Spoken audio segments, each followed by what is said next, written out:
Welcome back to the Minuteman Initiative. We made it. We are at the final part of our modern Minuteman layout series that we've been doing. This is part 6, and today we're going to be talking about essential equipment. So rounding out all the gear and different items that we've talked about that are really important to have as you practice that modern Minuteman discipline and have that focus and that ideology. These are kind of the big ticket item pieces of equipment that I think are just very important to have wrapped up in this whole layout. There's probably more that you could go into, but these are the ones that we've picked that are kind of essential to kind of providing the capabilities for you to kind of continue that mission and that discipline. So I hope you guys enjoy the episode, and thanks so much for sticking it out with us and being a part of this series. We've had a lot of fun doing it.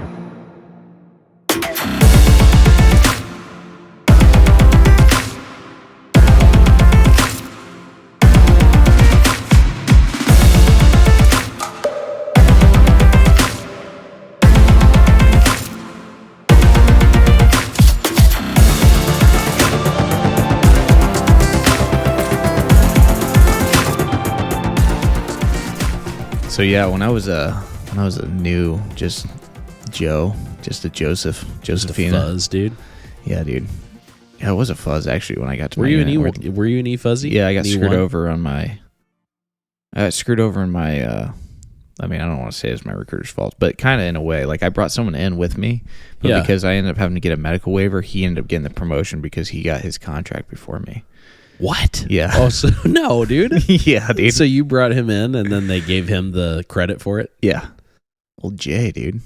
No. Yeah.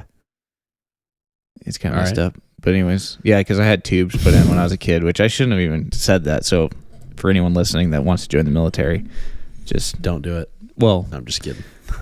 do it if you feel like you want to, because We there's no actually- talking people out of it when they want to do it. But That's true, and we need good people in there, too, yeah. because it's just riddled with idiots now. Yep. The military is. But when you go to disclose like your medical history, just say like they're not going to find anything. Like they're not going to dig through your record.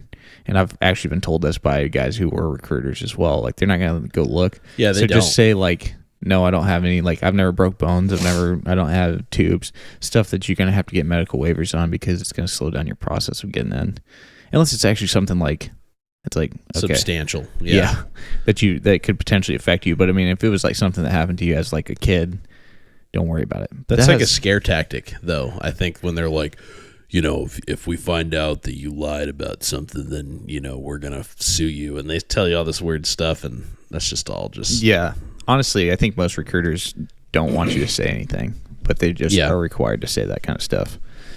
Because it's more work for them anyway. There's more paperwork that they have to try to scrounge through. No one wants to do paperwork. And they got to get their quota, man.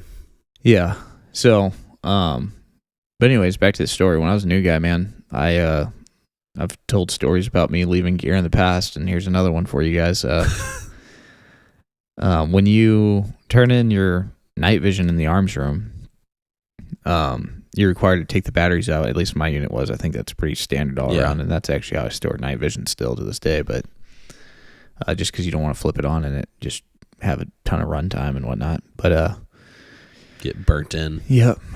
And so I was new. We were going out on a land navigation little expedition. I don't even remember what the heck it was, but it was solely like we're doing land nav. Like that's what the plan was. It was like squad land nav. So we were required to hit like basically long distance land navigation, and we were doing it as a squad. So it was kind of fun. Like we basically were alternating like point men and stuff like that, and getting everyone reps going long distance. But me and one of my buddies who I started with, same guy that we ditched cold weather gear with. No, dude. Yeah, dude. so it's making it sound like we were ate up, but we were actually really good soldiers. So it's like, but we definitely learned things the hard way a few times. Actually, I think these are the only 2 times we learned things the hard way. So we pretty much got squared away after this. But we had got all our gear, we got our night vision, got our rifles. We're going through our layout or whatever. Like our squad leader's like, okay, you got cold weather, like they're making sure we got everything. we get up on the LMTVs. It's already like getting dark. Like we're going out. I don't remember what time it was. It was North Carolina, so it gets dark pretty early there. Yeah. So we're heading out. We're going to go, and we're sitting there on the LMTV, and my buddy, I don't know if I want to drop his name. Just don't. All right. So he looks over at me. He goes, "Hey, Barlow."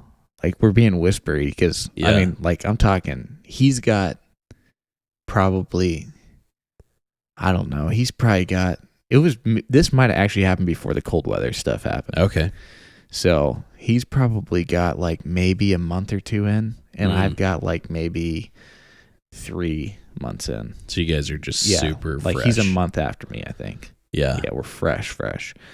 So he looks over at me. He's like, and I think we're in the same squad at this point. I'm pretty sure, or maybe we weren't. Oh no, it was longer than that even.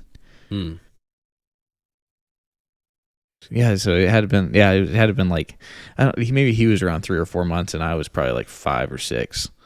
So he looks over at me. And he's like, "Hey, Barlow, hey, do you have batteries in your night vision?"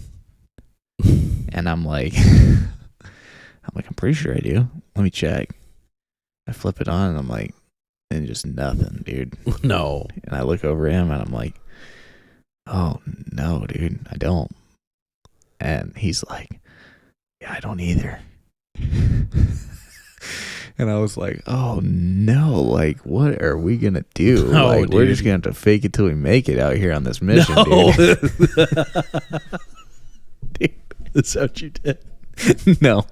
Oh, So okay. I was like, dude, that'd be epic. But that's what I'm thinking right now. Like I'm thinking, dude.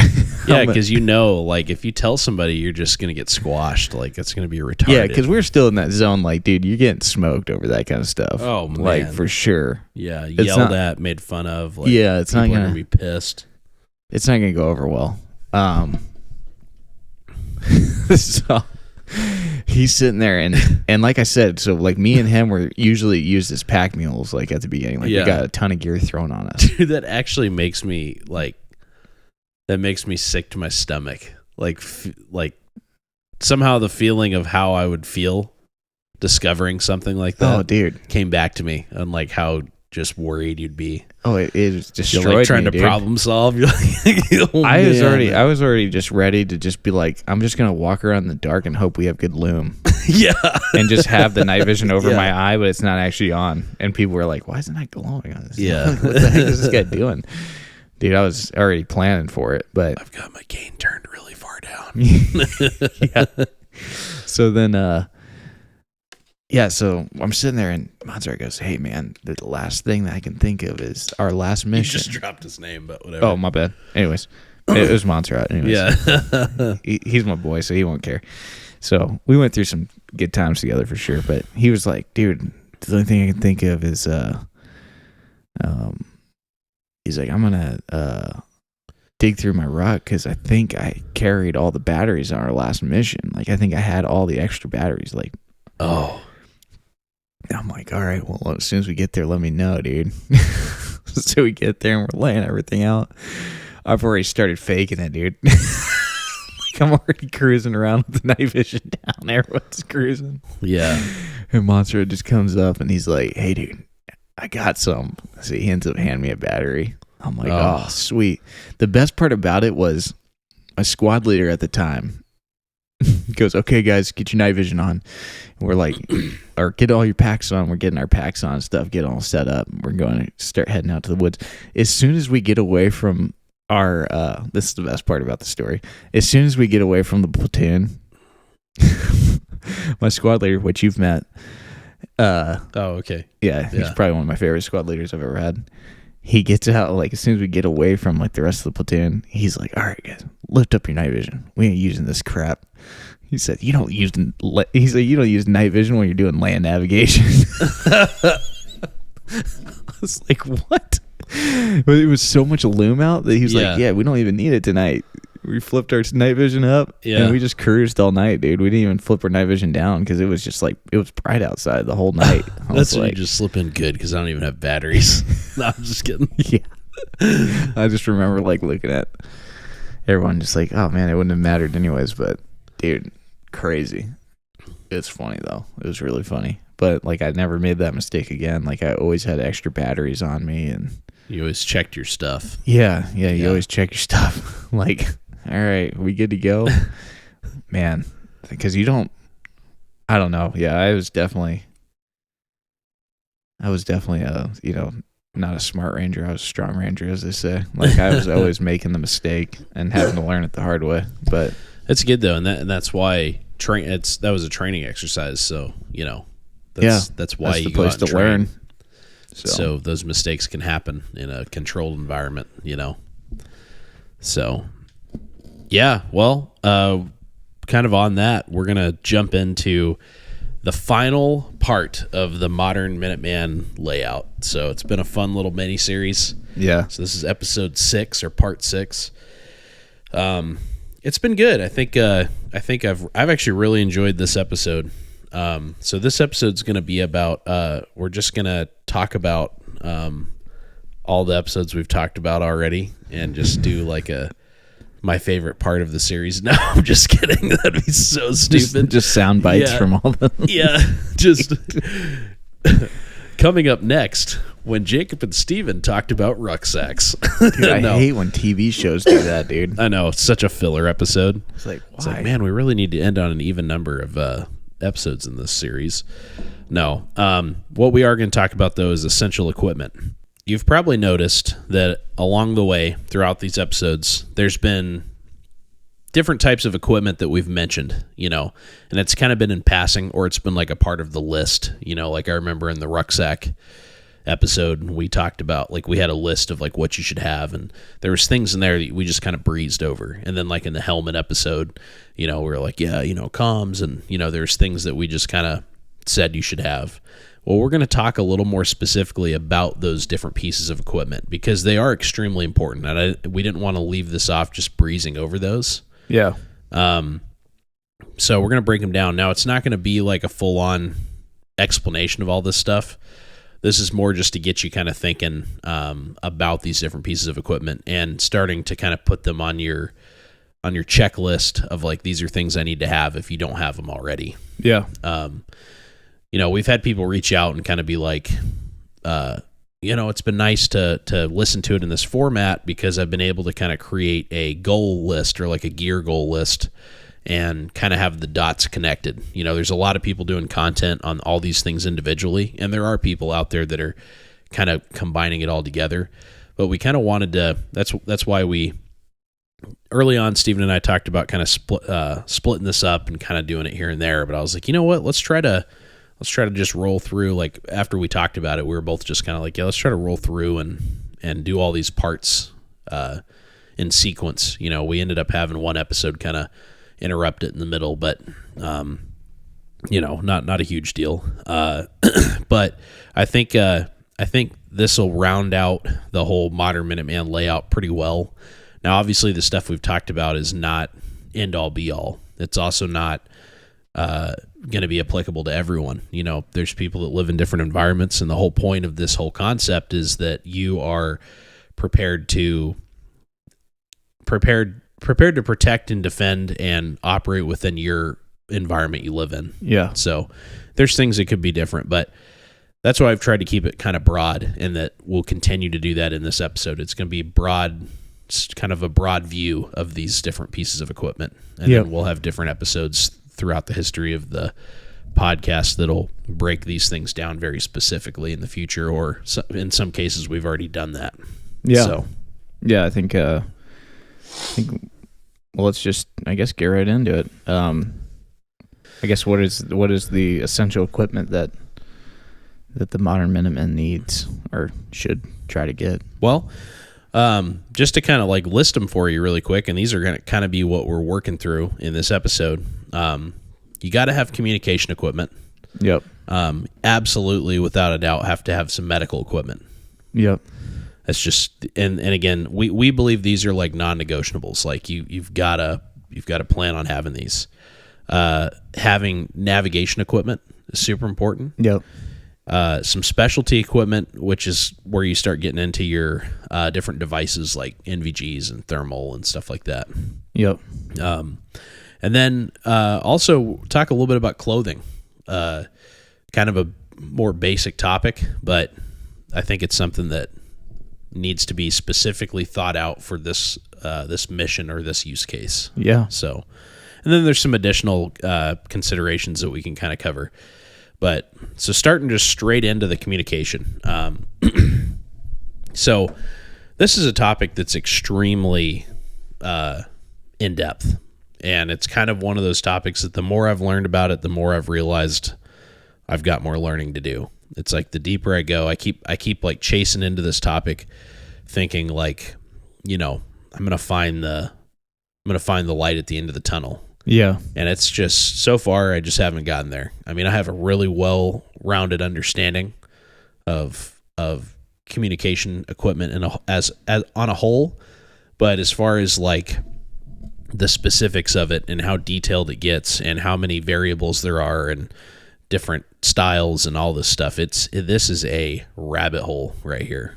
Yeah. Rabbit hole among rabbit holes. Like it's a big topic. But I think there's some basic things that are important to have. So obviously having radios, I think, is extremely important.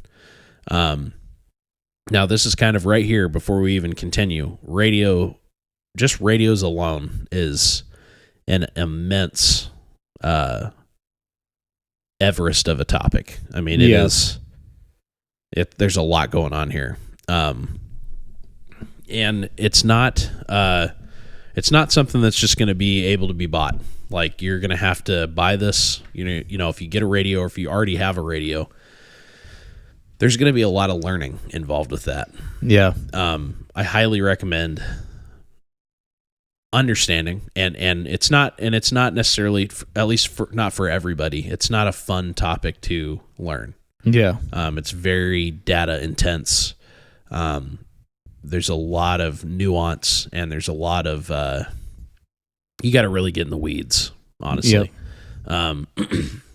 It's, you're dealing with frequencies and you know, amperage and it just goes on and on and on. Yeah. But having a basic understanding is extremely important, because in any kind of fallen society or any kind of world where the first world grid has collapsed, radios are probably going to be the one of, or if not the only form of communication that's available as far as like longer range communication. Yeah. And then like any kind of natural disaster, even. Yeah. You know, like cell phone towers and things like that can be easily wiped out by, you know, whether it's large tornadoes or hurricanes or earthquakes or fires. It's very possible, even in like a, you know, first world society, like even if there's not total collapse, like, I mean, you see it in California all the time with fires. You see it in like down, you know, kind of the southeast coast there with hurricanes and things like that. Yep. And then you see tornadoes all through kind of that whole area as well. Yeah, and you've even got like all this weird intentional sabotage stuff that's going on with power grids and substations getting disabled and stuff like that. So, yeah, you just never know. And we're so accustomed to having a full on, like, basically a supercomputer in the palm of our hand that we can communicate on. And when that goes away, like I said, anything that disrupts that first world grid, I think, is going to be, a reason to have a radio. Now, there's basically two ways you can communicate on a radio. You can listen, so you can receive, and listen, or you can transmit. And transmitting is when you actually send out a signal from your radio. Yeah. Those two things are very important to understand. I would say that at least initially, your primary reason for getting a radio should be to listen and to receive signals and information. Yep. And use it for intelligence gathering and information gathering and, trying to stay informed and stuff like that. Yeah. Especially when you're talking about, the natural disaster kind of world. I mean, there's frequencies you can preload into your radio, which again, this is all stuff that you'll have to learn, because it's not like. So let me back up for a second. We're not necessarily talking bubble pack radios, and what do I mean by bubble pack radios? I'm talking about like walkie talkies that you can get from Walmart or the store, Cabela's or whatever. Those little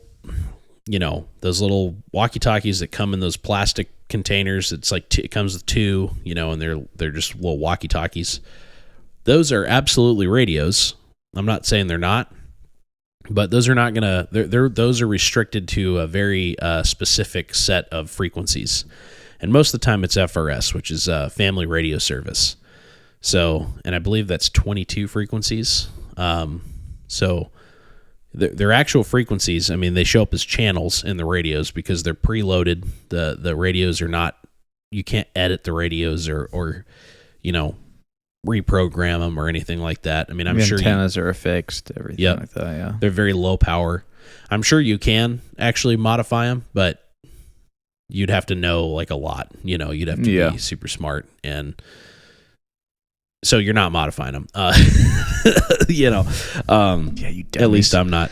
But yeah, so they have 22. I believe it's 22 preloaded because that's how many channels there are, or frequencies slots there are for Family Radio Service. Because the way radio in general works, as far as frequencies go, again, I'm not going to try to get too in depth here. We're trying to keep it all kind of surface level, and then it's going to be on you to do your due diligence and dig into this stuff further and figure out what's going to work for you. But you have so many frequencies in the spectrum of like radio frequencies, and they're all there. Like you have all these like this different huge spectrum of ranges of frequencies. And that exist. They're always around us all the time. Yeah. And radio takes advantage of these waves. They're basically waves, frequency waves. And it is able to deliver information using that, using those frequencies. Yep. You can do that analog, which is like traditional way to do it, or you can do it digital. And then there's a few other ways you can do it too. But like, for example, your cell phone actually takes advantage of the same spectrum. Yeah. There's different ranges. So you have like high frequency, which is like actually on the lower end. Then you have VHF, or very high frequency, UHF, which is ultra high frequency. And then those right there are generally confined to like different radios and stuff like that. Yeah. So most radios you can buy, like your Baofangs and like all of your ham radios and stuff, are going to be on that VHF, UHF range. Yeah. Some of your like more land-based radios, like stations, like ham radio stuff, where you're going to communicate like really long distances, those are going to be HF, so high frequency. Yeah. There's another one called super high frequency, which is really technical sounding, but that's what your cell phones communicate on. Yep. And those are all based on like gigahertz and stuff like that. And I don't know those numbers, so I'm not going to try to fumble through that. Yeah. But yeah. So your cell phone basically is extremely, it's an extremely high frequency. And then your HF and stuff is a very low frequency. And then you've got even lower things like pulse modulation, which is what Morse code is communicated on. And that can go the furthest. It's low amount of information. It's basically just sending out a pulse. And that's why Morse code's actually really cool, because you can, if in the right setups, you can send pulse modulation globally, which is pretty crazy. Yeah. Even with high frequency, which again is low, it's lower than these other ones. You can bounce your signal off the ionosphere, like off one of the layers of the atmosphere. Yeah. Around the globe. It's pretty cool what you can do with it. Yeah. If you want to hear a little more detail on how all this works, we actually do have an episode about comms that we did. Yeah. And we're going to continue to dig into this topic because I think it's really important to understand. But yeah, I just wanted to throw that out there. So, basically, the higher your frequency is, the shorter the range is. So the lower it is, the longer the range is. Yep. And there's a lot of variables in between that. But for example, your cell phone. And that just has to do with the waves itself. Yeah. Like, actually, the tighter the waves are, the less... The shorter they can go. The shorter travel you can get out of it. Yeah. Which is why you have, with cell phone towers, you have cell phone towers... all over the place. Like, often. Yeah. And then now you're looking at 5G towers and stuff that they're building, and they're even closer together because that's a 5G is an even tighter, wave. Yeah. But you can deliver, digitally, you can deliver, and I might get smacked for this. I might not say this right, but from my understanding, I'll throw that out there. You can deliver more information, more efficiently the higher the frequency is, but it goes a much shorter distance. So if you have these if you have all these towers, then obviously these towers, it basically, they're like repeater towers. So a repeater tower is basically something you can talk to, and then it's going to take that signal or that information or that data and send it to the next one, and then they'll just boom, boom, boom, boom, boom, just leapfrog through the network. Yeah. So, and that's basically how your cellular network works. Yep. You know, and that's why when cell towers go down and you lose service, your cell phone is still actively trying to send a signal out. Yeah. But there's nothing to receive it and repeat it. Yep. So, that's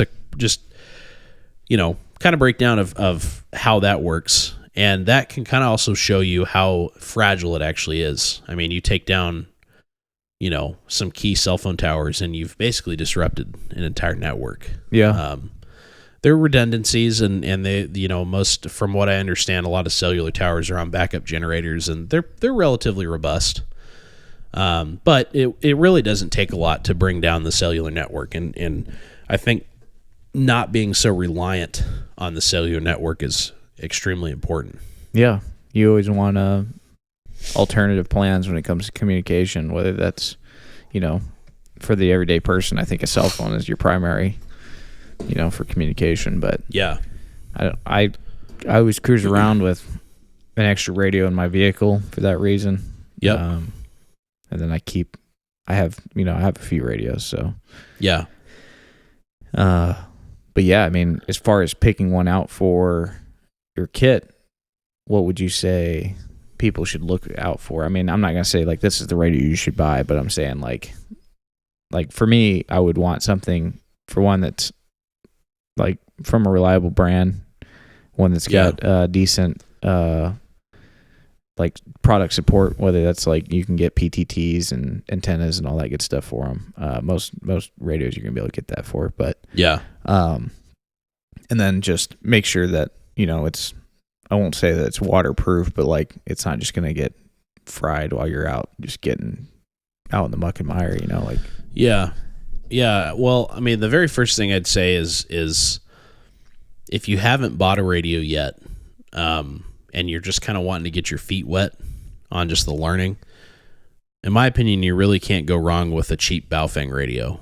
They're not going to be, don't expect it to be like this radio is going to work forever kind of thing, but they're like $30. Yeah, you can't get what you pay for with that, but yeah, but again, honestly, you get way more than what you pay for with those. Yeah, I feel like it's a full-on VHF, UHF analog.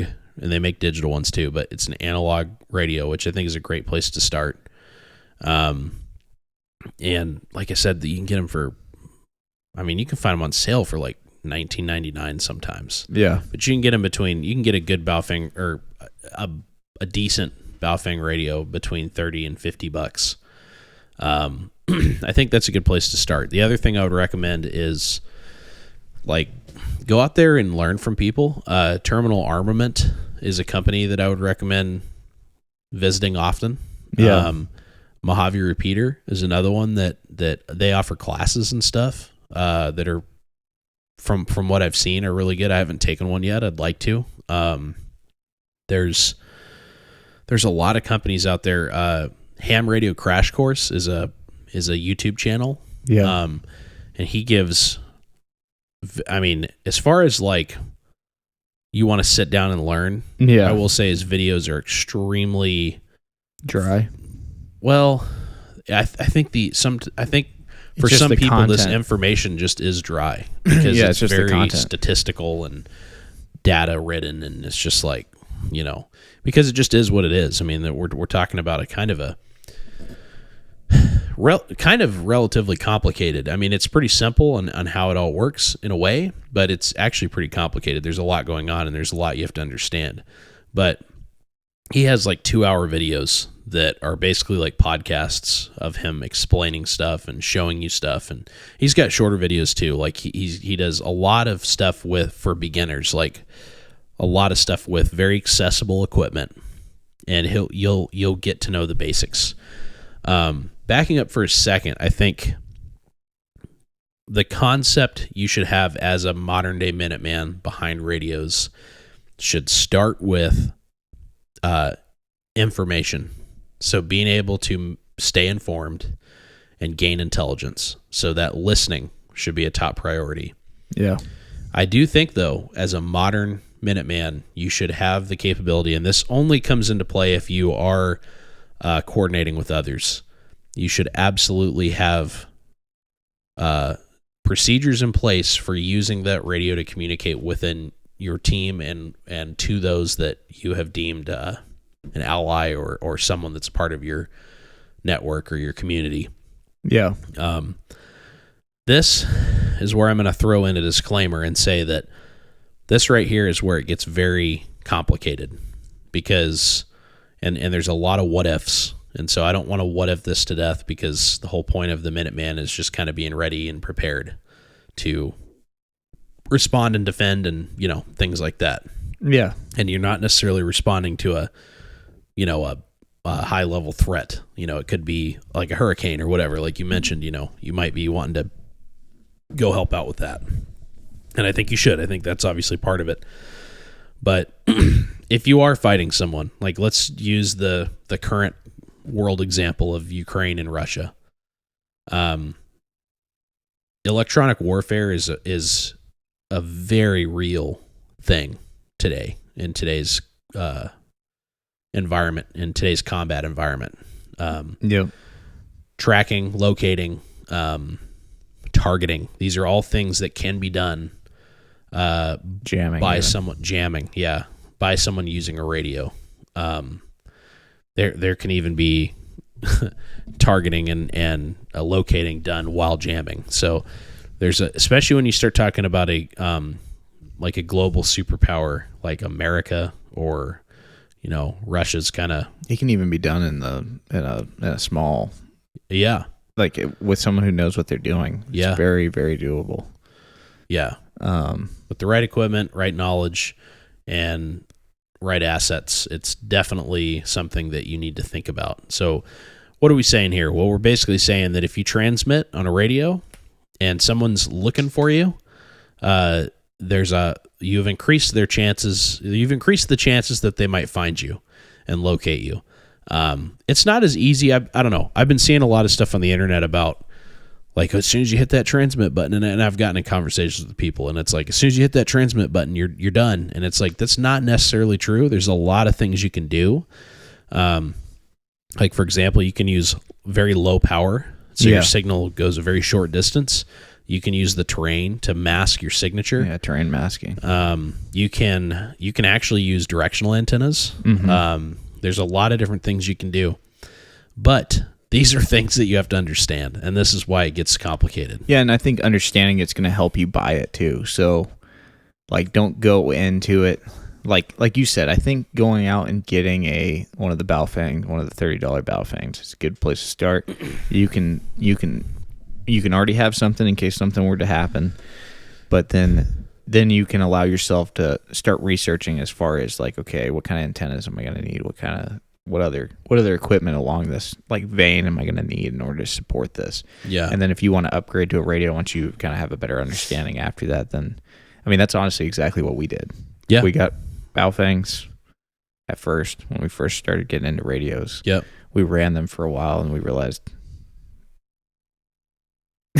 they're not like the most robust radios in the world, and they're easy to break, and they're not waterproof or water resistant. You can get them though. You can. But I mean, if you're going to do that, you might as well just start looking at some. But the thing is about the Baofangs that you can buy like an 8-pack of them for like super cheap, and then you just got these things laying around.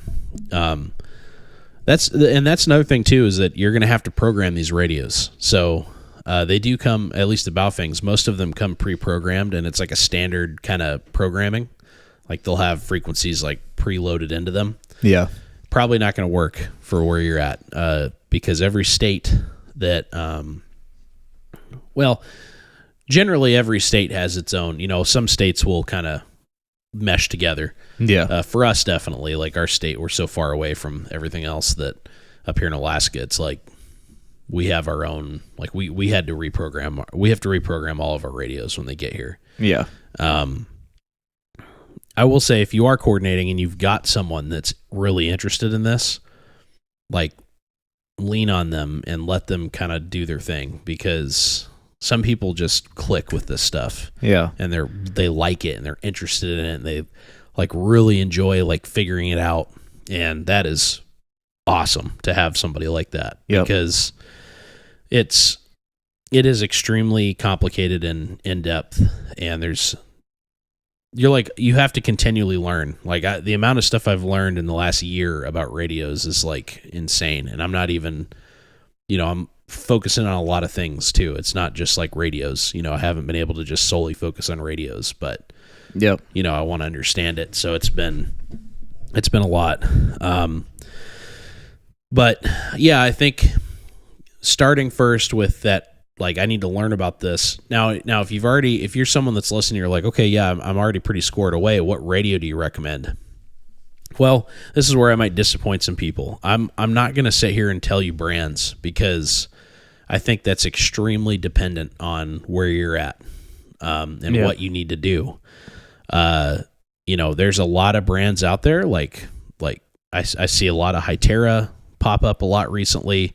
And there's literally tons, and that's why I don't want to just list a bunch, because I don't have personal experience with all these radios. Yeah. We have experience with quite a few, but really, if you get any radio that's decent, I would say look for attributes instead.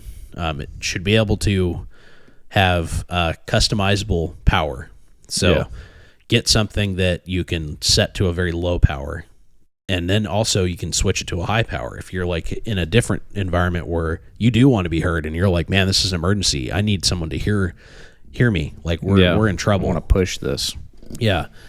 So having that option would be nice. It should be weather resistant to some degree. I think it should be able to get wet. You should be able to it should be able to get rained on and not just fail. Yeah.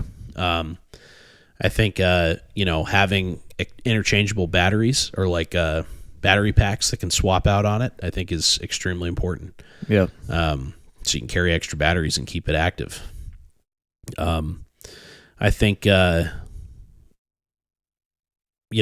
a lot of other things. There's encryption. There's all this stuff. I don't really think that's necessarily important, but I kind of look at it like, I think that just goes into your SOP more than anything. Like, yeah, that just kind of goes into like research it, because encryption isn't all that it's all made out to be. So yeah, in some ways it can actually, if someone knows what they're looking for, it can actually pop up as like even a bigger red flag using it. So it's kind of like, it could paint a target on you. Yeah. But I kind of look at it like, why not get a radio that's capable of doing it? Yeah. No, I agree. Because, I mean, if you have the ability to, do multiple things with one setup, then why not? But yeah, I think having radios that work as a network is important too. Which might sound weird, and I don't honestly fully understand enough about this to, and maybe it's just kind of part of the game, but basically if you have a bunch of the same radios, that's how I'll say that. If you have a group of guys, like, you should all have the same radios. Yeah. Settle on a type. You don't necessarily have to, but there's a lot of benefits to doing it because then everybody understands them. So that's the obvious one. You can program them all the same way. So anyone in your group's going to be able to pick up a radio and know exactly what's going on. Everything's interchangeable as far as batteries. Batteries are interchangeable. Antennas are interchangeable. Push-to-talks, like all of your adapters are interchangeable. Yep. That's extremely important. And then also, there's a lot of radios that recognize each other. And so, like for our radios, for example, you can disable other radios from a radio.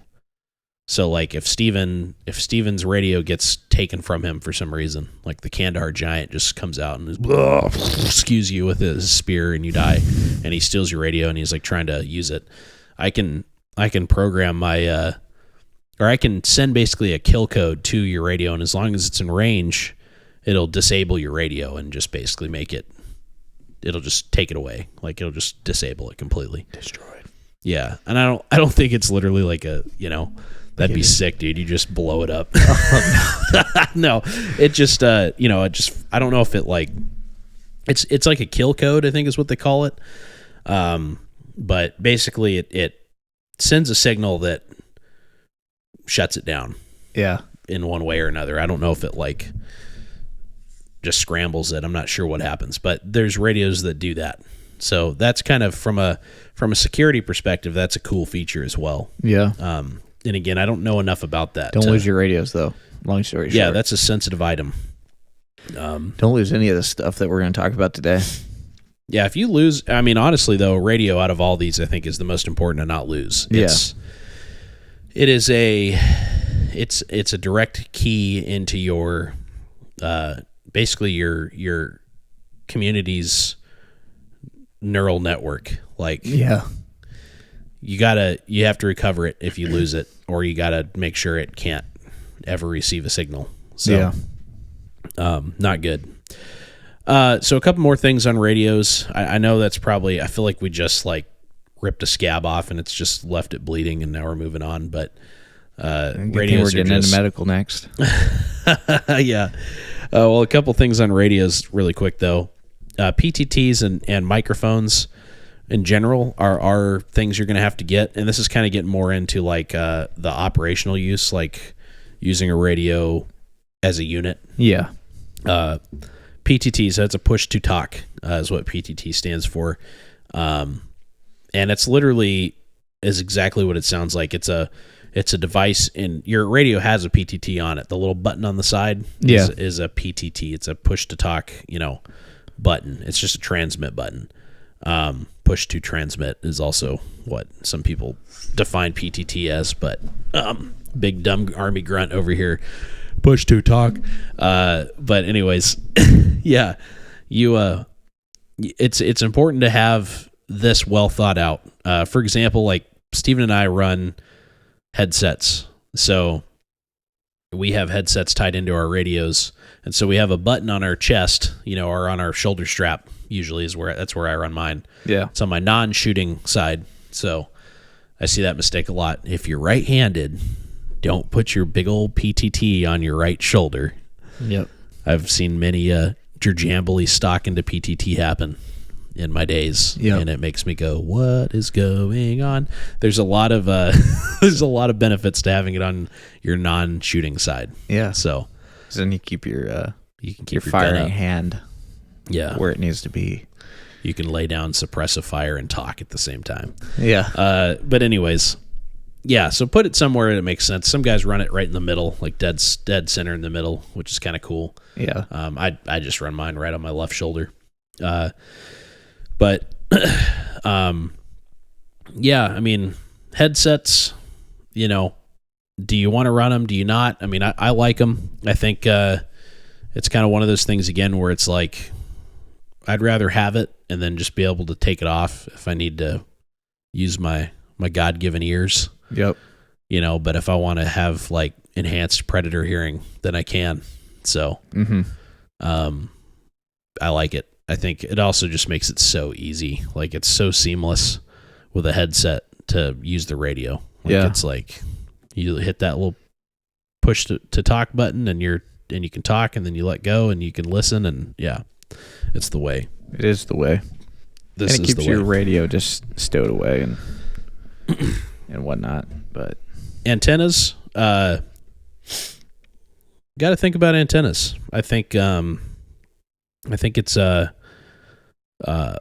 again, very in depth here. But obviously, if you have a longer antenna, you're going to be able to pick up signals easier. yeah, I don't think, and I actually don't know this for sure, so I'm not going to say it with confidence. So there's the disclaimer. But, well, I guess technically it would. So I longer antennas are not necessarily, they're more for picking up signals, I think, rather than pushing a signal farther.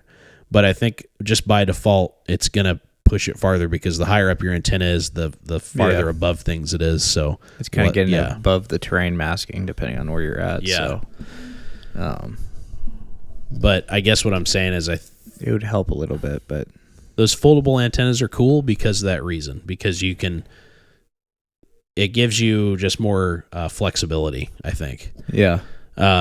But the main reason I want to talk about antennas is for directional antennas. I think having and understanding the use of directional antennas is extremely important for this perspective, especially if you're trying to not be heard, but you need to get information to someone. Yeah, and if you are running directional antennas, in order to be good with directional antennas, because I have done a lot of this, you got to be good at navigation, because basically you're having to shoot azimuths in order to figure out where to point this thing.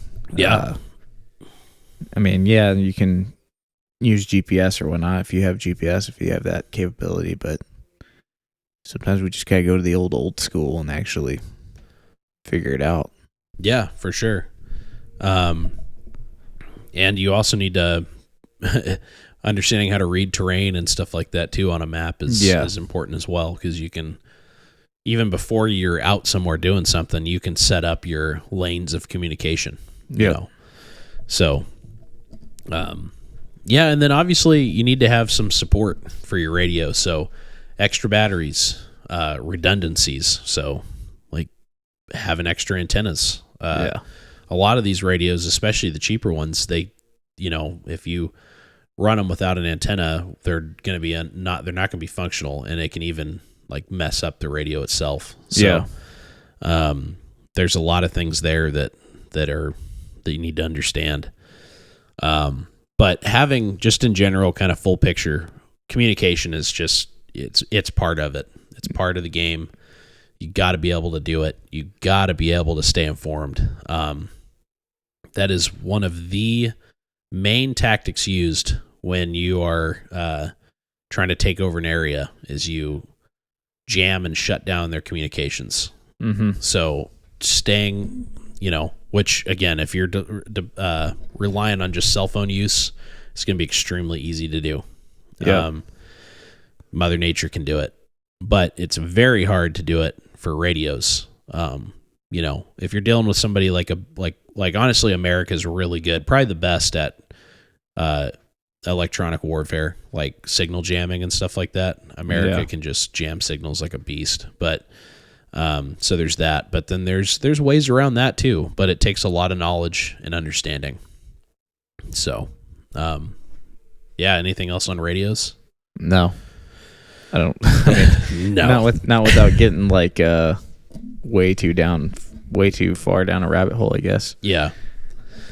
Okay, so another essential, some other essential equipment, medical equipment. Yeah.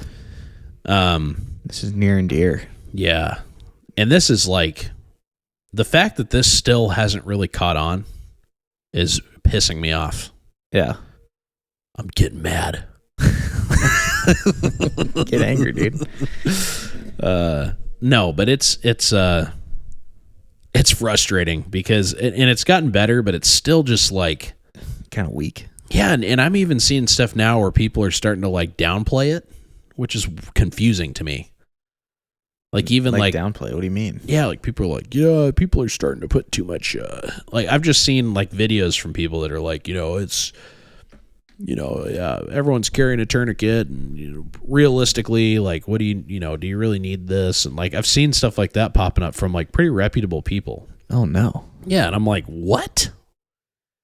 I don't know. It's like, I don't know what's going on there, but I've just seen a lot of people kind of undercut medical preparedness. Is it from the EDC side though, standpoint? No, it's kind of from the full thing, like EDC mainly, but because I mean, I can see like the fact like has EDC like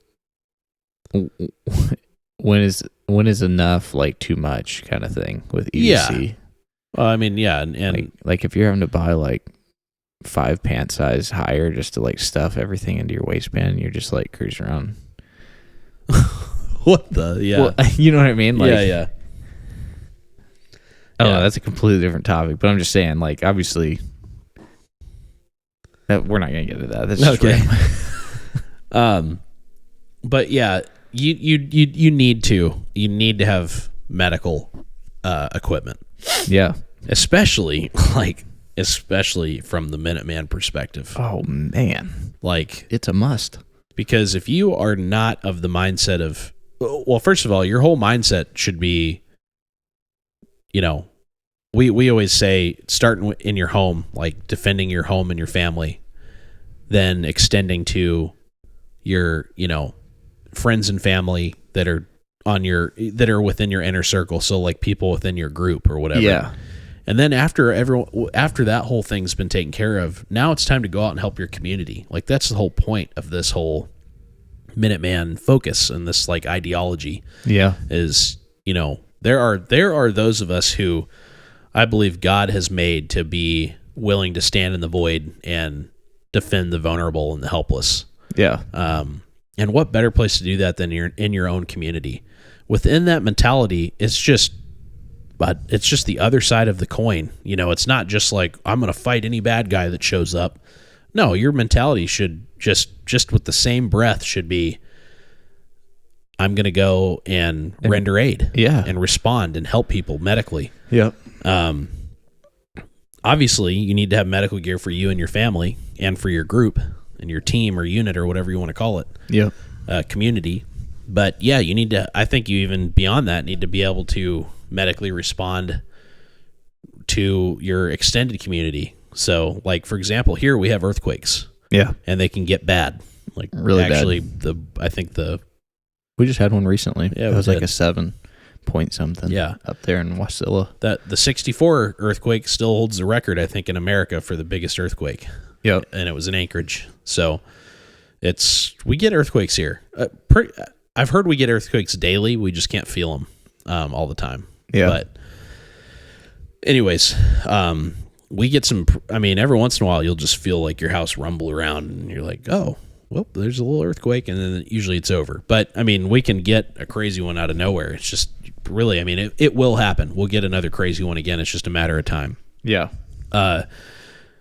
People, our infrastructure is designed here to deal with that, and it's actually pretty robust. But there's a lot of, we were just talking about this the other day in the store. I had some customers in here, and we were talking about how people are so reliant on natural gas, and it's like, man, one good shift from an earthquake, and that whole gas line could be down. Yeah, so kind of gives perspective. So obviously, being prepared to respond even for a simple natural disaster of some kind, medical response is just hugely part of that. So I think focus wise, when you start getting into this gear, you're talking pre-hospital. Yeah. So, I think that's your main focus. And I think that's a minimum focus. You need to start learning and thinking beyond that. And again, if you've got somebody in your group that really likes this stuff, and I would go beyond that and say professionally does this stuff. If you can find somebody that's like works in the medical field professionally, that's fantastic. Yeah. It's just someone that's actually around it daily and is, staying up to date on it. Yeah. Yeah. Getting way more experience than anyone else could get. It's what they do for a living. Yeah. I think having a group medic, so to speak, or medical subject matter expert, I think is extremely valuable. But you should all understand the basics and understand it very well. I think it's just as important as learning marksmanship. I do. I believe it's just as important. Yeah. So, and honestly, all these anybody that's saying that it's that that it's not is just I wholeheartedly, aggressively disagree with them on that. I just don't see it. I can't see it. Having been on a combat deployment and having firsthand experience with that kind of stuff, like the importance of medical cannot be understated. Yeah. It's super important. So, and you're more than likely going to use it in your day-to-day life anyways than any of the other stuff that we're talking about. Oh yeah. Like the amount of car accidents that me and you have seen alone, Yep. the amount of just emergencies in general, yeah. Yeah. I mean, both of us have done lots of medical stuff, and I didn't have to deploy in order to do it. So, it's just the way it is. Like as basic as knowing CPR, like that. Yep. Like it's just you got to have it in order to be, someone who can say that they're a prepared person. Yeah. But absolutely. So again, minimum focus is pre-hospital. Start thinking beyond that if you can. That's where I think that medical professional or medical subject matter expert comes into play. Because if you are in a world where you don't have a hospital, then that's daunting. Yep. But what are your focuses? Well, you should be able to deal with massive hemorrhage. So, major bleeding, and just bleeding in general. You should be able to manage and stop and control bleeding. Yep. Have all the equipment you need to do that. We're talking tourniquets, hemostatic gauze, so like packing gauze, emergency trauma dressing, basic just gauze. These are all things that you should have. Yeah. Pressure bandages, pressure dressings too. Yeah. The other thing is airway management. You should understand how and be able to secure and manage an airway. Yep. So whether that's through rescue breathing, whether that's through head tilt chin lift, like positioning. Yep.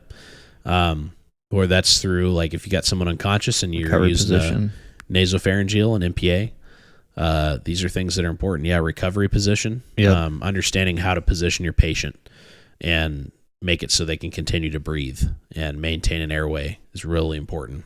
Yep. Heimlich maneuver, like just simple things like that. Understanding how to clear objects out of the airway. It sounds random, but got to know how to do it. Yeah. And then right after both of those, they kind of go hand in hand. Would be like your circulation kind of thing, or like dealing with cardiac arrest and stuff like that. So CPR, understand how to do CPR. It's mandatory. Like if you're in this world and you haven't taken a CPR class yet, go do it. Don't do anything else. Don't spend money on that random thing that you're trying to buy. Go take a CPR class. Yeah.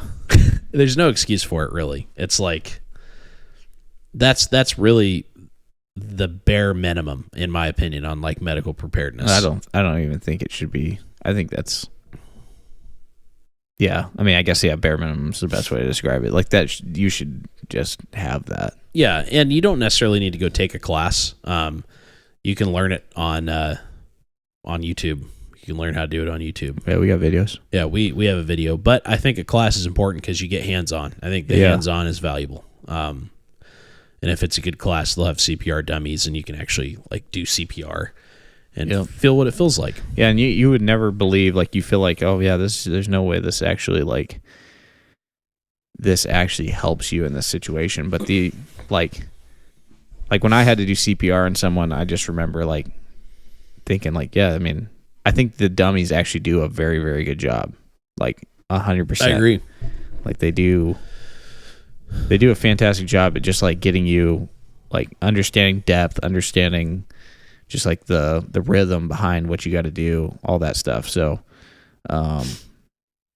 and your body just naturally, like when you're in those situations, you just go to your last training basically. So Yep. Like that's why I think when you take those types of trainings, like sometimes CPR first aid training is pretty like boring and lame. But just like take it seriously and just think about like, yeah, I mean, I'm going to do it like I would do it if I'm working actually on someone. Yeah. And then I think it'll transfer better in a real life situation. Mm-hmm. Yep. But so yeah, tools for those things. I mean, and I kind of forgot to mention some for airway management, but NPA would be really important to have. Like maybe a CPR mask, like a barrier, maybe even a BVM, at least somewhere in your group, which is a bag valve mask. It's a rebreather, basically. Yeah. These are things that would be really important. You need to be able to manage hypothermia and shock. And if you listen to some of this stuff and you're just kind of confused and you're like, man, this seems like way over my head. That's okay. It probably is. That means you got to go get some training.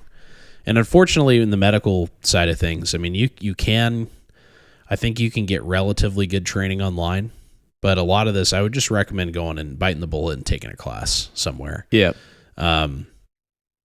I would love it if you came and took ours. We're way up in Alaska though. So, and I know the majority of our listeners are not from here. So, but if you are listening from here, hit us up because we cover all of this stuff and much more. Yeah. It's a in-depth 16-hour course that we do for our trauma response training. Yep. But there's a lot of other places like Dark Angel Medical does a really good class that's going to give you a good, solid understanding of this stuff. There's Stop the Bleed classes you can go take. There's CPR classes you can go take all over the place. There's North American Rescue does classes. They're more for like EMTs and professionals, I think, a little bit, but they do some... Orion Training Groups does medical classes as well. Oh, do they? Yeah. Okay. Yeah, so there's companies out there. I mean, and there's way more that I'm sure, like, vet them and make sure they're making sense. Yeah. But...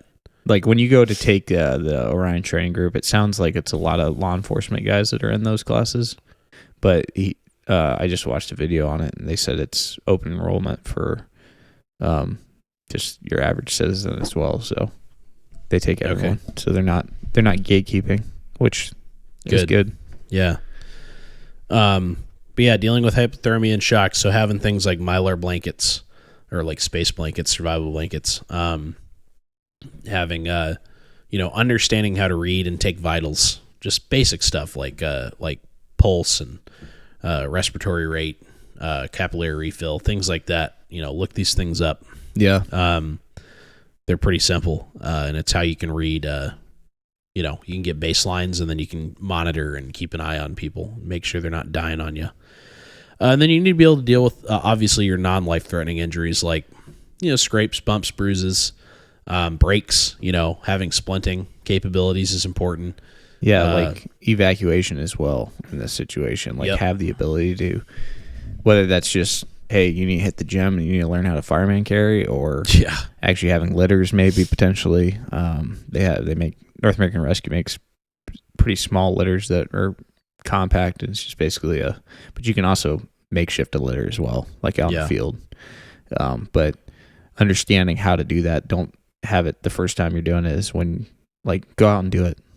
If you're gonna decide, hey, we're just gonna make something on the fly, like we got tarps or whatever, go for it, see how well it works. If it doesn't work very well, then it's probably not gonna work as well as a litter. But exactly. Another thing that you need to be kind of trying to get is medications. So basic over-the-counter stuff like ibuprofen, Benadryl, Advil, different things like that. And all three of those are going to do different things. Ibuprofen's really good at dealing with like pain and inflammation. Yep. Benadryl's good for allergic reactions. Yep.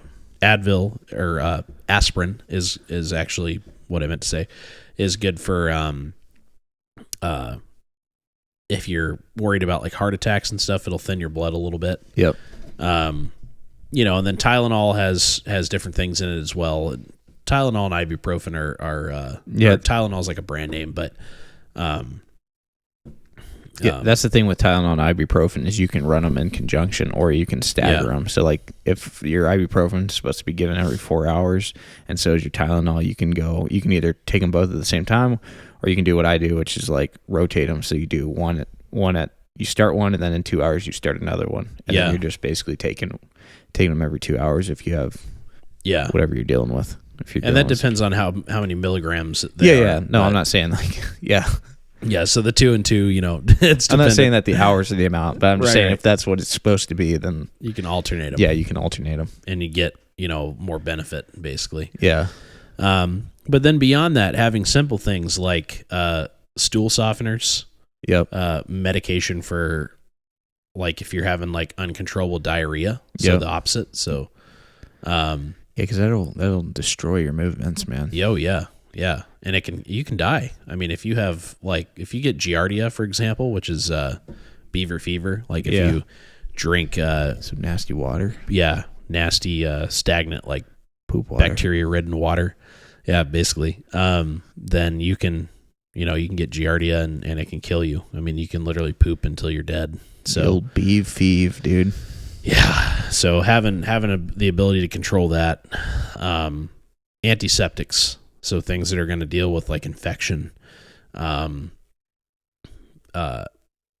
alcohols, and I mean like medical grade stuff like rubbing alcohol and stuff like that. Really important to have. Different things that can help you fight infection and sterilize and stay clean.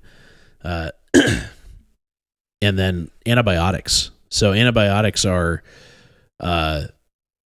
prescribed, but if you can get some prescription meds, and hoard them a little bit, like that's important. And I think we've said this before, but try to get it refilled. Just like, I need more or whatever, and then you got like extra, but hoard that stuff if you can. Any kind of prescription, honestly, any prescription meds. I know like narcotics, it gets a little weird because it's like, shady. It's illegal to have out of date narcotics. I think, isn't it? Like if they're past the date, then you just have narcotics randomly. So you're in possession of prescription narcotics. I don't feel like anyone's going to get hemmed up over that, but I mean, as long as you're not taking not in this environment at least, but I mean, like in the lead up to, I don't know. I don't really know if you need to store up on narcotics. If you're an interesting character that's like being monitored by like probation or like something like that, and you're getting like house searches, then probably not the smartest idea to do that because you're gonna end up in jail again. But but if you're not, then I don't think your house is getting raided anytime soon. Yeah. So you do with that what you will, I guess. Yeah, but I'm not also gonna tell you what to do. I guess my point on that is I don't really know if narcotics are one of the things you should really hoard, but maybe. I mean, if you've got someone that's dealing with a ton of pain, then I was about to say if you're gonna hoard it, just make sure that someone in your group is like knows what the heck they're doing when it comes to meds, because that's like kind of a whole can of worms in itself. Yeah. Absolutely. It gets complicated. You don't want to just be like, oh yeah, pop this Percocet, dude, because you just got shot and it's going to suck for you for a while here. Yeah. Until we can figure it out. Well, you shouldn't be doing any of that initially. No, I know. That's like recovery stuff because, you can mess with your, blood quality and all kinds of stuff if you start. Yeah. Just randomly loading up meds, Yeah. So Narcan is another thing that could come in handy, just dealing with like someone that's overdosed and, again, tailoring more towards that like natural disaster kind of thing. But like fentanyl is a thing and it's out there. And, and actually Narcan doesn't really work always against fentanyl, but you have to have quite a few usually. Okay. And even then it's like they're in tough shape usually. But you're keeping them alive usually in that situation. Right.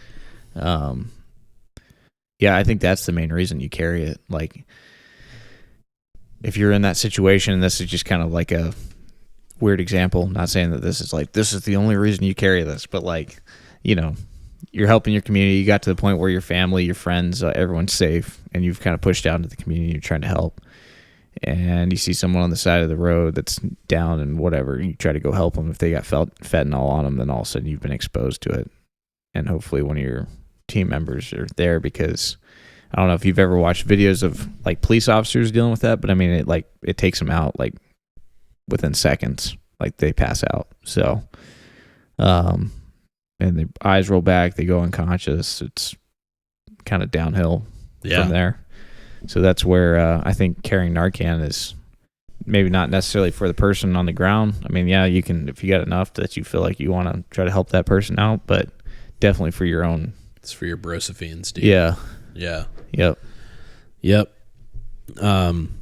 Yeah. So having different meds and think about it, and your environments might even dictate that to some degree. But I think having, so for example, just a little more information. We kind of have two different thought processes. We kind of have our like, we're gearing up and we're doing the traditional Minuteman concept. Like the British are coming, we're going, kind of thing.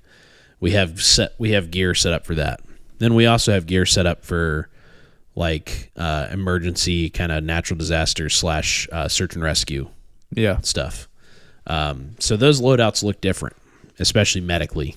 So yeah, much different.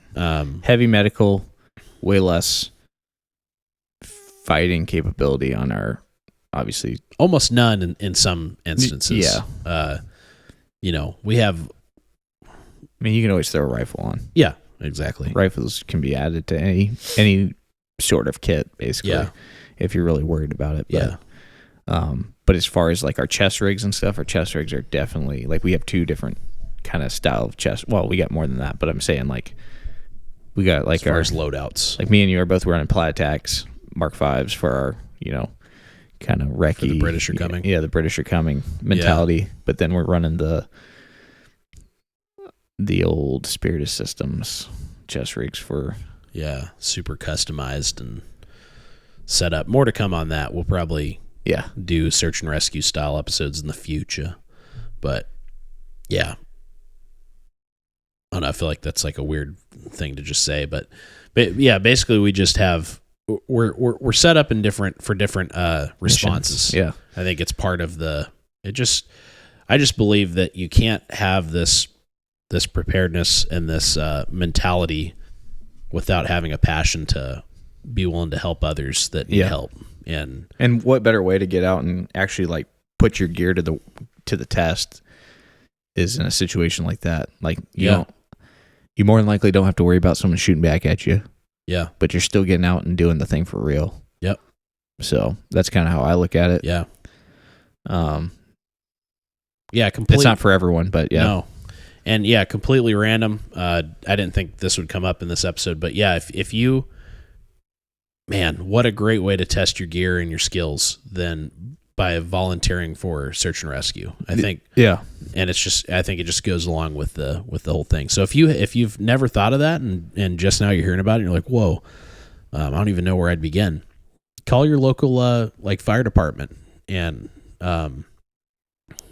look it up. Like, hey, just type in search and rescue in my state or whatever, and stuff will start coming up. And actually, the amount of people they need now, like, it's something that over a decade ago, like several years ago, they had it was like an oversaturation. Like a lot of people were wanting to do it. But man, everyone I've talked to now, it's like we desperately need people to come help. Like people just don't show up anymore. People don't care about, if someone goes missing or someone like is injured and stuck somewhere. There's people just aren't. I will say motivated. This: make sure that if you are going to do it, make sure you know what you're doing. Make sure you have the gear that's not going to turn you into another person that they're trying to find as well. So, I'm not saying that. Just start small. Yeah. I'm not saying just go out there and just start going for it, because you don't want to turn one search and rescue mission into two. Yeah. It's so dumb. Because then they're probably not going to call you very often after that. No. For your help. No, they're never going to call you again. Yeah. No, but and even beyond that, I think it just gives you experience, and it just teaches you what kind of, it teaches you a lot. Honestly, all the search and rescue stuff I've been on in the past and stuff has just been so eye-opening in different ways. Yeah. And there's no better way to test yourself and your gear than in a real life situation. Yep. And it's a relatively controlled environment. There's a lot of variables, but anyways, random, kind of off topic, but obviously with that in mind, mainly worth throwing in there because, like Steven mentioned earlier, if you are thinking about natural disasters and stuff, like those two loadouts might look very different. Or some of the stuff's crossover though. Radio's gonna be crossover. Yep. Medical stuff crossover. You might have a little bit more. Yeah. Depending on where you live, you may still need firepower. Like I carry 10 mil in my rig for search and rescue. Yeah. Because we got bears. Because we got big old bears up here. And moose, dude. We got a bunch of stuff that'll kill you. Yeah. But, yeah. Yep. So obviously, you can't talk about medical stuff without talking about IFAKs or individual first aid kits. So, any piece of essential equipment that you're going to quickly throw on needs to have an IFAK on it. And that might sound kind of crazy, but kind of my rule of thumb is if it's something I could have on individually or solo, then it needs to have an IFAK on it. Yeah. So, for example, if I have a belt set up, a battle belt that, more often than not I use for range time. It might be something I throw on, like if we're doing a more CQB focused loadout, I'll probably have it on. That belt has an IFAK on it. My chest rig is something I could just throw on and have nothing else. Chest rig's got an IFAK on it. Yep. My plate carrier, it doesn't, because I'm either going to have one or the other. Yeah. So if I don't have my chest rig, but I've got my plate carrier on, then I've got my belt on. If I don't have my belt on, I have my chest rig on. So, those absolutely, and then obviously getting even more specific are more like emergency response or like search and rescue kind of rigs that we have set up have not only IFAKs on board, but like additional medical equipment for like rendering aid. Yep. So anyways, so just something to think about there. I mean, just make sure you've thought about that. So, yeah. Well, I think that wraps up medical. Yeah. Dude, I think it's a ton of information, but it's all really, really good. So next up, navigation, man. Navigation. Whoa. Just so toned and the same. That was weird. But it was meant to be. Yeah. I kind of got into this when we were talking about directional antennas, but know how to do it old school, but also, if you can, have the ability to do it new school too. Like GPSs are nice, man. If you can run GPS and it's not a liability, it makes it faster, easier. Yeah. Way less chances of you getting lost out in the woods. But like I said, go out and do it old school too, because like you just got to know how to do it. Like if you're planning on, like there's just no way around it. Like you just have to. You got to know how to use a map. You got to know how to use a compass. You got to know how to use a protractor. Yeah, dude. You got to know just know your area too. Like it's just gonna depend like your space in the word right now, like the magnetic. Oh, your delineation. Yeah. It's gonna change depending on what part of the world you're in and stuff like that. So, and that's basically your true north compared to magnetic north. So, like you're gonna have north on a map, and then you're gonna have magnetic north for your compass. And so sometimes there's a difference, or oftentimes there's a difference between the two. Yep. So for example, here in Alaska, it's like, I want to say it changes. That's the other thing too, is it changes yearly. I want to say it's like in our area, it's like 17 degrees right now. So that's a lot. 17 degrees off. Well, that's because we're so far up here, man. Yeah, we're close to the pole. So the magnetic pole, the North Pole. But yeah, there's a lot to know. Santa Claus. Different compasses. I think having a Linsatic compass is really important. But I also think having a map reading compass is important. Absolutely, yeah. I think having both. So Linsatic compasses you can use for on the go. You can shoot an azimuth with it, which an azimuth is basically looking at a map and then identifying key features in your terrain and finding a coordinate that you want to go to and plotting a route. Yeah. Is in layman's terms what plotting an azimuth is. So it's basically it's just a why am I wanting to say algorithm? It's just calculating your route. Yeah. So my brain was just say algorithm. But that's not what I was trying to say. So yeah, you're just plotting your route and getting there, and you use landmarks and terrain features and step counts and different things like that to get there. And it's a lot of stuff to understand. There's some pretty good videos out there. We're working on a lot of future content on this. I'm probably going to even have, well, not probably, we are going to have eventually land navigation courses that we teach. Yep. It's becoming a lost art. People are too reliant on their cell phones. Or GPSs in general, GPS. Hunters that don't have cell phone coverage. GPS has made it really easy on everyone. It's taken the need to learn it out of it. But the thing is GPS run off batteries, man, and batteries aren't going to last forever. So GPS also runs off satellites. Yep. And those satellites are controlled by not you. And those satellites may or may not record information. And those satellites may be used to target and track you. Yeah. So there's a lot of things, and I will say that there's a lot of people out there in the internet world that are like, don't ever use a GPS because they'll find you. It's actually a lot more complicated to do that than you think it is.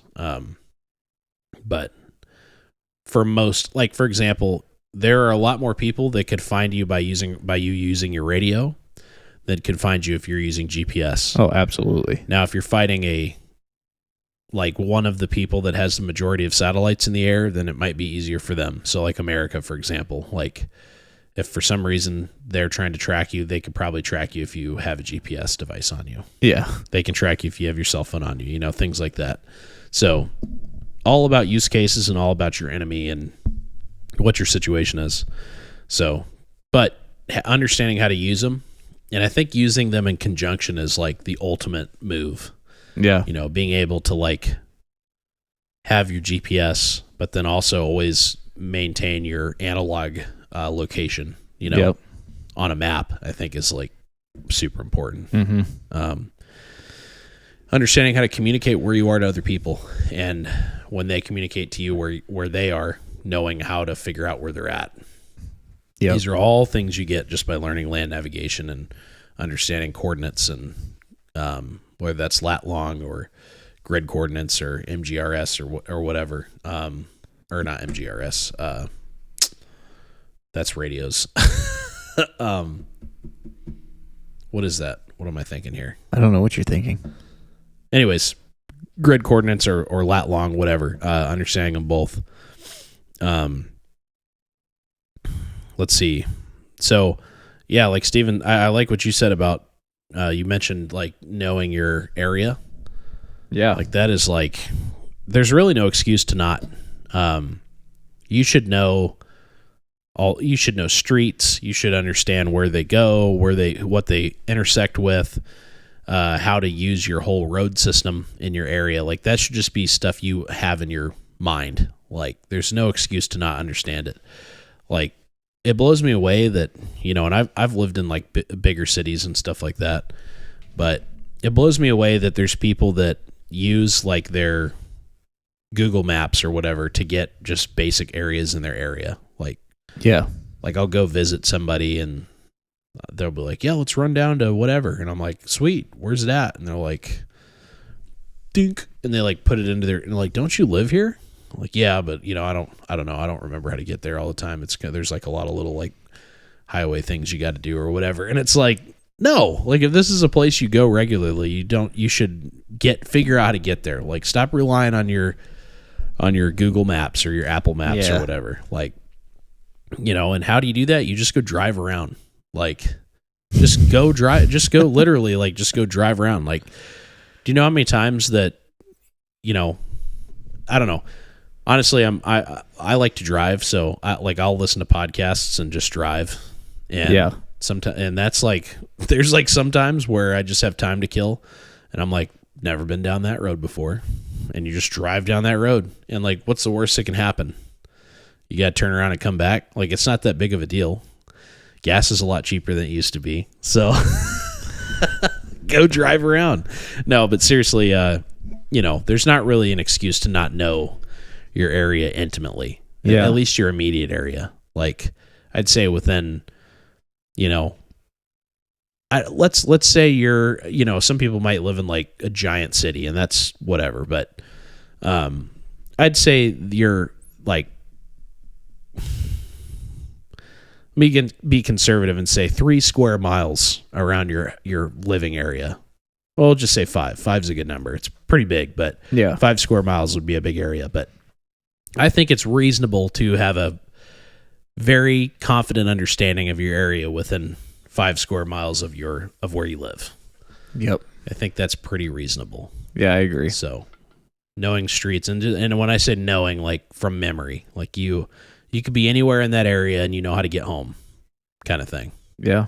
I don't see, and maybe that's just how my brain works, but I've lived in a bunch of different places and I can pretty much navigate my way around if I've been there at least a couple times. Yep. But and I've had this conversation before with people and they're like, "Yeah, I just can't remember." And it's like, "Well, because you just keep using Google Maps." Like that's why. Even when I use Google Maps, somehow I just remember. Because people just, well, I mean, I'm not talking about you, but I'm just saying, like, complacently, I think people just, like, they're just driving and just turn left. And just like, okay. And they're just, But they're not looking at road names or anything. No, they're just, just drooling. Wake up.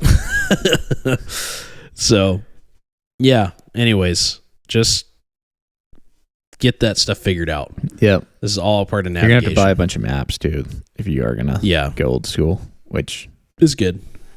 It is good. And it's an investment, but it gives you a better understanding of your area anyways. But yeah, because you can look at it and be like, oh, yeah, these terrain features are over here. I didn't realize that there's mountains over here or whatever, Yeah, and we kind of went all out when we picked out our maps. Like, we kind of did, like, our entire... like it was definitely like way above and beyond. Yeah, but I think it's good. It's good for the search and rescue aspect for sure. It's also good for if you do get like attacked, being able to like understand where they're at and what's going on and what kind of terrain features are between you and them and things like that. Yep. So, okay, is that pretty good on navigation? Yeah, I mean, obviously there's other tools in there that help out with the navigation, but like map markers and things like that. Like just the simple stuff. It's all cheap. But which I think that's all stuff you'll figure out as you start getting into it. Yeah. A lot of this stuff, and that's why we're kind of just talking about the surface level stuff, because it's like the more into this you get, the more you'll realize like, oh, I should probably have that. I should probably have that. Oh, that's a cool technique. You kind of start to like pick it up. Yeah.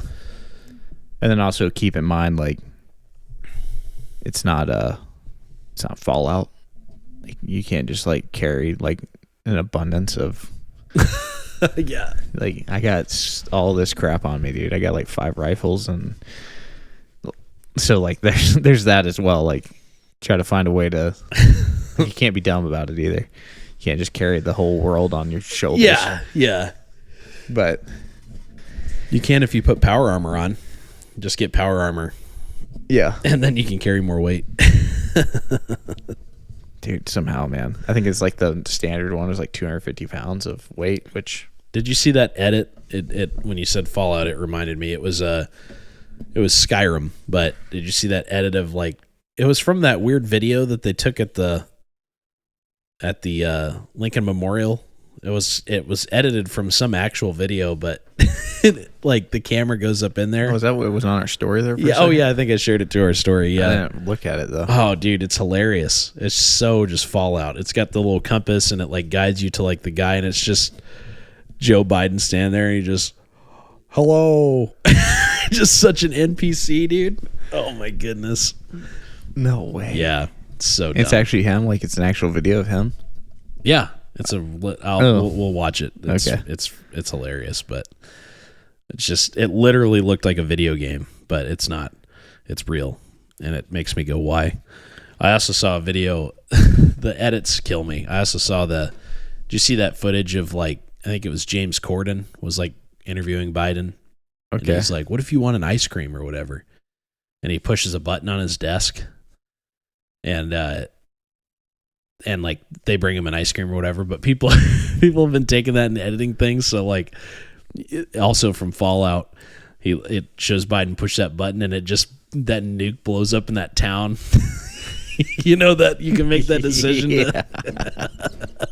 And it was so funny. But anyways, all right. So getting into specialty equipment. Have the nuke button. I think the nuke button is valuable. No. Night fighting. Got to be able to fight at night. We kind of talked about this in the last episode, in the helmets episode. Yeah. Pretty thoroughly. But here's the thing. If you want to be capable at nighttime, you're probably going to need nods, night vision. So, I don't know.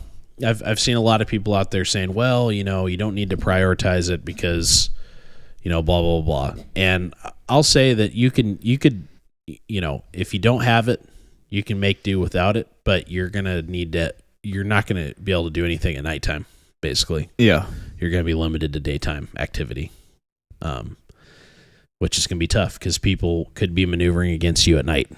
Yep. And you're going to be pretty restricted and reaction, kind of, I guess, restricted to like reactionary kind of response. Yeah.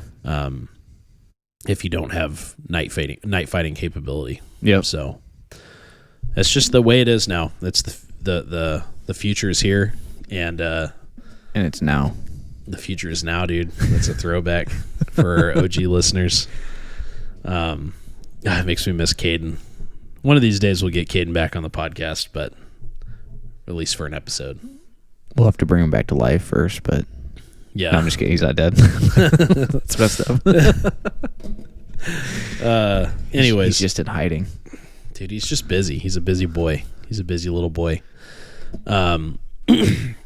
So having night vision and night vision support. So obviously all of your mounts and however you want to run it. So probably going to have it so it can be over your eyes so you can see. That's the whole idea behind it. Yep. And I've seen a lot of information out there, people using them to like, yeah, you just need it to like scan like the wood line or whatever. Like, no, if you're doing anything at nighttime, like put them on your eyes. Like, yeah, wear them. Yeah, that's weird. That's we go back to the last podcast, the helmet, and how effective it is.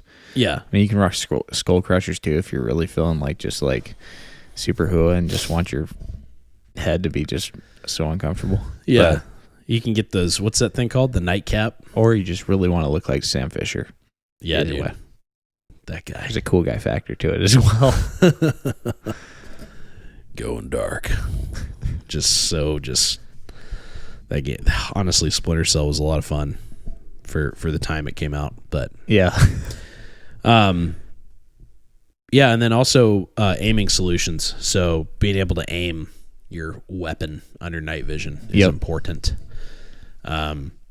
Which, going back to the original layout podcast, the multi-purpose rifle. Yeah, we talked about that. We talked about aiming devices and NVG, whether that's passive aiming or actually using IR lasers. So have the capability of both. Yeah. When we come back, we'll listen to a soundbite from that episode. No, yeah. Yeah. Cue it up. No, that's too much editing. So yeah, having some aiming solutions, like Steven said, passive or active. Again, we actually did talk about night vision relatively extensively in the last episode. I want to throw this in there again. Have whatever your team's doing, have some cross compatibility. Yeah, in the groupie. So I think it's important. You should be able to use each other's gear if need be, and you should have a thorough understanding of what everybody's using. Yep, for the most part. Beyond that, thermal imaging. Again, it's the future. The future is now. The future is here, and it's here to stay, and it's only going to get crazier. Thermal imaging and thermal devices are just part of the modern battlefield now. Yep. And it's super it's effective. A bummer because it's hard to hide from, and if you don't have it, you will die. Yeah. I mean, kind of, unfortunately, but yeah. Now this can be used for more scanning / observation, Yeah. I've been seeing a lot of people talk about wearing I'm going to wear a PVS 14 on my left eye and a thermal device on my right eye or vice versa or whatever. And I'm like, holy crap. Slow down there. Autobot. Yeah. Yeah. I just don't know about all that. I've never done it, so I'm going to throw that out there. I've never done the old thermal eye, nighttime eye, but what I have done and seen are like the clip-on units, the thermal clip-on units that do like thermal overlay on your night vision. Yeah. That's effective. That's something that is actually pretty impressive. Now, it's only effective to certain distances. It's not great out to like far ranges. But a handheld thermal device that you can like view with, a lot of them have magnification. Yeah. And it's a digital device, and they have varying resolutions, and obviously the higher the resolution, the more expensive it's going to be, and and they get expensive. I mean, a pretty affordable thermal unit's going to run you, I would say, an affordable but usable thermal unit is going to still be probably around $2,000, between $1,500 to $3,000. Yeah. And then like high resolution ones go all the way up to like between $5,000 and $10,000. They just get expensive. It's crazy. It sucks. Yep. There's one I'd really like to get that's a monocular style, but it also can clip on the front of your rifle, so it can clip on your optic, like in front of your optic. Yep.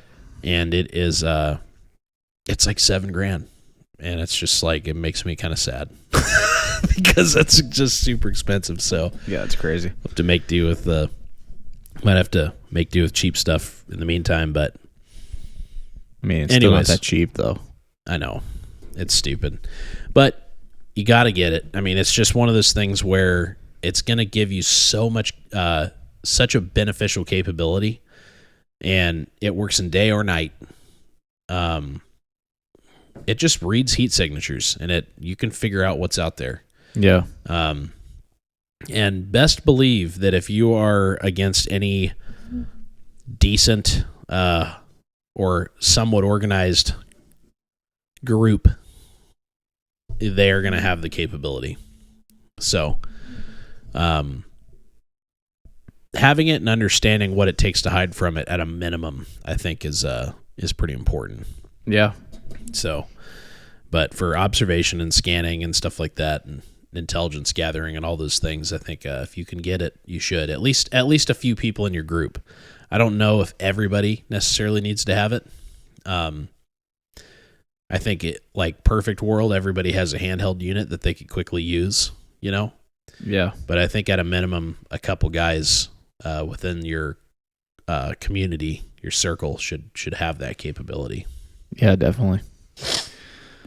So, yep, there's no getting around the expensive factor of it for sure. Like, it's just, you just got to bite the bullet with it when it comes to night vision and thermal. Like, yeah, I mean, if you break it down, like, maybe sell one of your random guns that you bought for some weird reason. Like, if you start thinking about it in that way, it's like it becomes more affordable. Like, stop buying. You don't need 7 AR platforms. Yeah. Well, this one's for my bathroom, and this one's for my living room, and then this one goes in my basement, and then this one goes in my truck, and then my car actually has this one because my car's smaller, and then I take this one in my backpack, and then it's like, dude, again, slow down, Autobot. You're not. Yeah, just calm down on the rifle builds. Autobots, let's roll out. Roll out. You don't need to go crazy like that. So sell off some of those, or just don't buy them. Take them off your wish list. Yeah. Like the amount of people that I've had come in here and be like, yeah, I'm buying all these guns, and then I'm gonna buy all this stuff for them and everything, and it's like, whoa, dude, that's thousands and thousands and thousands of dollars. Yeah. And you can only use one gun at a time. I'm not saying only have one, because I think 2 is 1 and 1 is none is very applicable to the rifle side of things. But apply it to everything. You need 2 thermal units, and you need 2. I'm just kidding. But maybe that's where it gets crazy. But I think just prioritize, and it's not as expensive if you start thinking about it like that. Maybe spend a year of just, I'm not getting frou-frou coffees for this whole year, and then you'll be amazed at how much money you have left over. So just turn into freaking I about said Gordon, Dave Ramsey or whatever. Yeah. Stop buying those coffees. You'll be just rolling debt snowball. Just start taking people down. Anyways, so he'd probably also tell us not to buy thermal units. Yeah, why are you buying that? You can use your cell phone. So getting out of specialty equipment, unless you got anything else in there. Well, I just want to say, like, we kind of breezed through it. Those 2 are very important topics. Yeah. Like, understand them, learn how to look at specs, and like, just don't buy garbage, Like, if you're going to buy it, you might as well buy some good stuff. Not saying you need to buy the most expensive stuff on the market. Like, yeah, if all you can afford is PVS 14s, just get a good set of PVS 14s. Like, yeah, I was talking to Silent Solutions, and he was like, I asked him, I said, what are things to avoid? And he said any devices that start with an A. I was like, really? He was like, yeah, like any companies that start with an A, like, just avoid them. I was like, all right. So really? Yeah. It's like ATN and all these companies like that. I was like, fair enough. He's like, yeah, any of the ones that start with an A are trash. I was like, cool. Cool. I don't know. But yep. So definitely buy good stuff. Again, this is something that, I don't know. Once you're spending that much money, it's like you might as well, like, it's an investment at that point. It's not just like, yeah, if this breaks, I'll buy something else. I mean, if you're rolling like that, then you're probably able to afford something more expensive anyways. So I don't know. It's kind of weird. Yeah. I feel like we say it all the time. Just save up a little longer and make it happen. Stop buying all those coffees and debt snowball. So, all right. So getting out of specialty equipment again, like Steven said, it's, not trying to just breeze over it, but at the same time, how long can you really spend on it? Yeah. So years. No. Yeah. Well, again, we'll have future episodes on these things specifically. Yep. Clothing and uniform. Ooh, yes. These are important, man. It's super important. But yeah, have basic field clothing and gear. You gotta have stuff that's durable. Like, you don't want to be that guy that's cruising around with blown out crotches. And it reminds me of there was, we've all been investing, like us, and then the guys we kind of train with and stuff.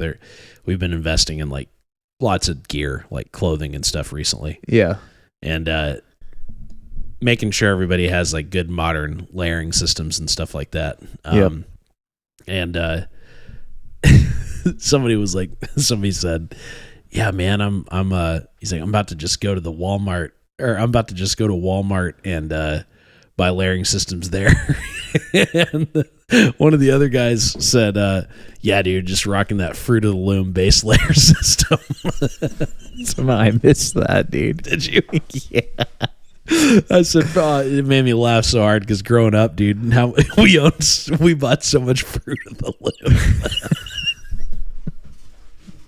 The amount of Fruit of the Loom underwear I had as a kid, dude, and socks, dude, it was all Fruit of the Loom. So you just, yeah, dude, rocking that Fruit of the Loom base layer system, dude, it killed me. And he said 100% cotton. Yeah, dude. It's like so sick. But yeah, durable technical clothing. So getting technical gear that's made out of good materials. Yeah. Preferably not cotton. Some cotton's okay. Like a lot of combat pants and stuff are going to have some cotton content, but not a lot though. Yeah. So yeah, I think also layering systems, like have layering systems. And we did an episode on layering 2 episodes ago, right? Yep. Recently.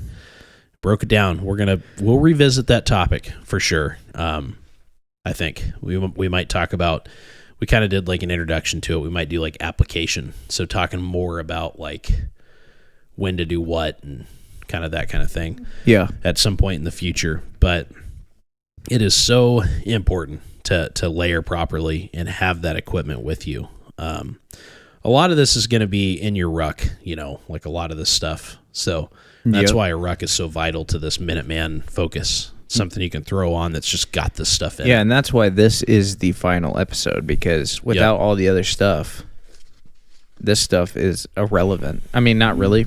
Like, it's still, like, the other stuff's cheaper, actually. So if you had all this stuff, you'd actually be a little better off. Like, your rifle's going to be expensive, and your helmet's going to be expensive. Actually, it's not cheaper.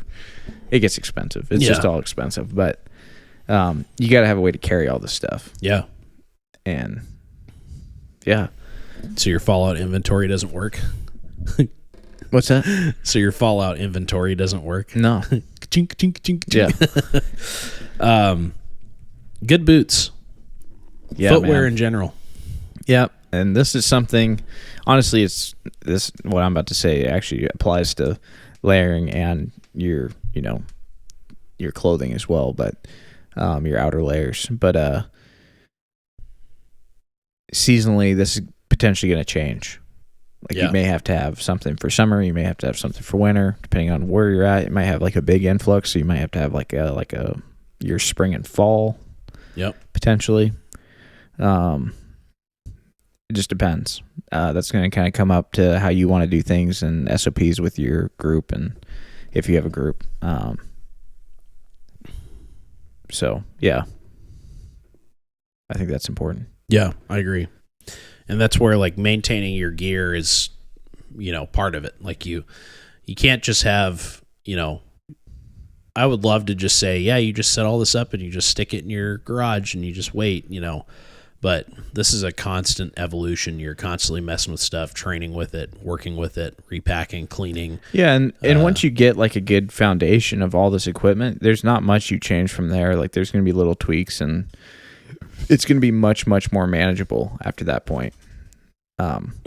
I think from my experience, like once you start having like these big ticket items, your expense starts dropping down. I mean, yeah, for us, we're constantly buying new stuff, testing different things, but for the everyday person, you're not having to do that as much. Yeah. We're just doing it for more of a knowledge transfer reasons. Yep. But camouflage, man. Yeah.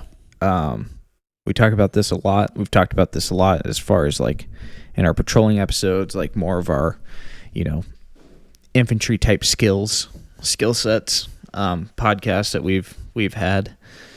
But camouflage is super important, as well as uniformity within that camouflage. So yeah, having a set uniform, I know that's super hua of us, but like it's super important for like PID and stuff like that. Yeah. So you don't want to shoot the wrong person. No. Especially your buddy. Yeah. So Yeah. You gotta match that camouflage to your environment. I know there's a lot of really fun camouflages out there, like super fancy, cool.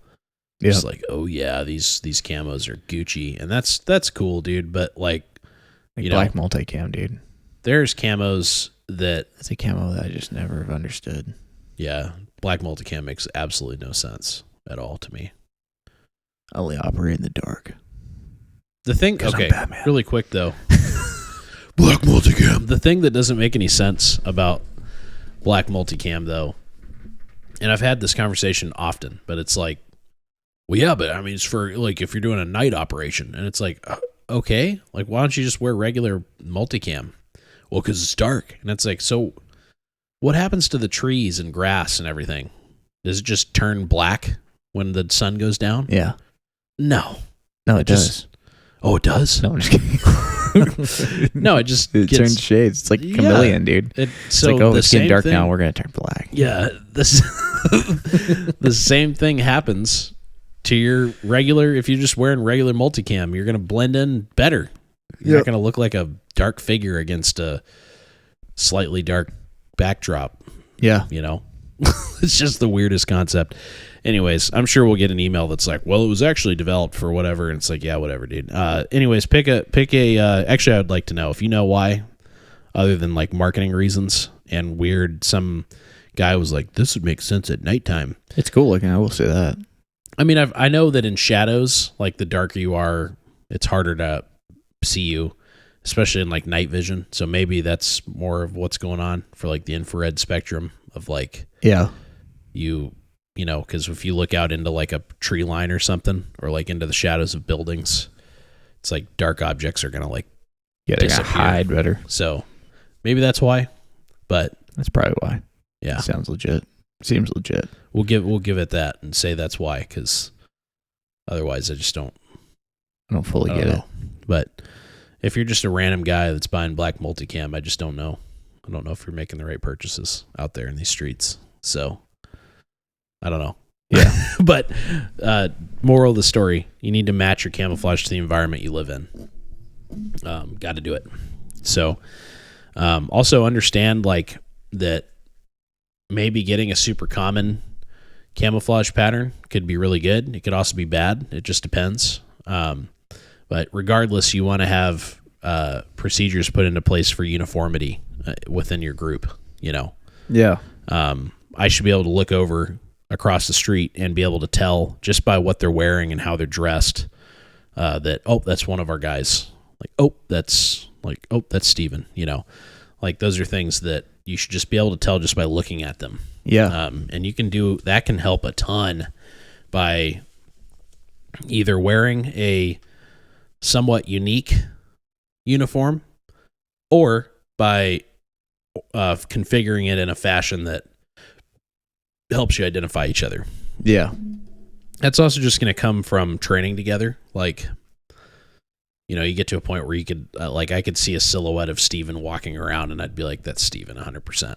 Yeah. Like I would just know. Yeah. But that takes time. So, and it helps a lot, especially under stress, if you have like visual cues that help you identify. But yeah, the other thing too is when you're looking at these different patterns and stuff like that, you want to make sure that they're patterns that make sense for your environment and are going to excel in your environment, but you also want it to have good market support. So like if you're picking like I don't know, I think that one actually has like a lot of market support now. If you're picking some super like Gucci, like I'll just say like Flecktarn or something, you're picking like Flecktarn, it's like, yeah, this really works in my area. It's like cool, but like how much gear is made out of that? Yeah. That's something that you really need to consider, because that's awesome. But if you can only get like a Chinese made little like soft shell jacket in that pattern, or like a field jacket in that pattern, then like it's not very, I don't know. That's kind of weird. Yeah, So, definitely. You definitely want to pick something that's got some decent market support. If you're in an area that multicam works really good in, then you're just in luck, because like everybody makes stuff in multicam. So, yeah. Multicam tropics become popular too. Yeah. It's actually got a lot of market support. It does. And it works pretty good, actually. In this area, it's actually solid. Yeah. In our area. Yeah. Absolutely. You can also just pick like earth tones, like basic tones. Yep. That can work pretty good. And then camouflage doesn't only mean like, military style camos. It could also mean like urban clothing. Like camouflage is just blending into your environment, and that could be being more discreet or kind of not noticeable in like a more urban environment. Yeah. That's important too, and having procedures thought out for that. And you can do like a lot of, for example, like undercover cops and stuff. Like in New York, will do like they'll have the color of the day, so they, it could be like blue or something, and then they wear like a specific piece of clothing that's blue, and so that way they can help kind of identify like, oh, that guy's wearing a blue hat. He's probably an undercover cop. There's things like that. I mean, that's kind of a weird example, but that's kind of what you can do. You can color coordinate. You can have SOPs in place, standard operating procedures in place, where you can wear like civilian attire but still have uniformity to some degree. I just think of Tom Selleck and Magnum PI. Dude, just Hawaiian shirting around. Yeah, just in Hawaii, just cruising. Yeah, dude. Just beast mode. So sick. Mustaches on deck. The other thing, and this is a crazy consideration for camouflage, but you got to consider how you hide in the IR spectrum. Yep. So a lot of like camo patterns and also fabrics mainly. This is where the rubber meets the road as far as like, you might see you might find this piece of equipment on Amazon, for example. Like here's a good example. We just looked at this with overwhites the other day, and we compared a bunch of different overwhites. We had like Sitka pants, standard issue like overwhite pants. We had these couple other companies of Velocity overwhite pants, Velocity Systems, stuff like that. And then we had just some that we bought on Amazon that were really cheap that look the same as like some of these other ones. When you hit those with IR, you look at them under, they look, to the naked eye, they all look like they work pretty good. Yep. You can tell like quality differences in all the fabrics, but man, you look at them under night vision. That's where the expensive and good ones, with exception to the military surplus, the standard issue overwhite, those things probably worked the best, and you can get them for like $20 at a surplus store. Yeah. So there's that. But the Velocity Systems, the Sitka pants, all these different, the OPE gear pants also look good. So all these pants look really good under night vision. They're doing good under the reflective or whatever, the reflection. Yeah. And then you look at those Amazon special pants, dude. Those things looked like Mylar. Yeah. They turned into tinfoil. Like the pattern, because the ones that we had were even multicam Alpine. Yeah, they're multicam Alpine.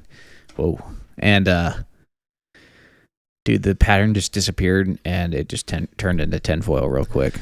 Yeah, it literally looked like a Mylar blanket, like a space blanket. Yep. We were Steve and I were literally laughing because it was just like, oh man, like, because under just standard IR, it was like, it's not terrible. It looks a little weird, and then you hit it with the IR flood and get some actual IR reflectivity going on. Yeah, and it just turned into tinfoil. It was crazy, but yeah, it was a good way to test and see how things reflect in the IR spectrum and what they look like. And it's amazing what certain patterns will just look like a black just spot. The black spot. Isn't that weird though? Like you look at some patterns and it is like, what is going on? Like, how did that just become like a black hole, Yeah. So you got to check paints things. will do that too. Yeah. It's crazy, man. Like certain finishes on lights. Mm-hmm. I've seen that as well. Like people hit lights and it's like looks like plutonium. Yeah. It's just like, and you're like, whoa. But I think some of that gets a little overdone. Like, Oh, yeah. I've seen people go a little ham with it, and they're just like, "Look at this," and it's like, yeah, but you're 5 feet away from it. You know, Yeah. it's like, so there's a line, but it's still important to understand. You know, like It's you probably something don't to want. consider. Yeah, it is a camouflage consideration.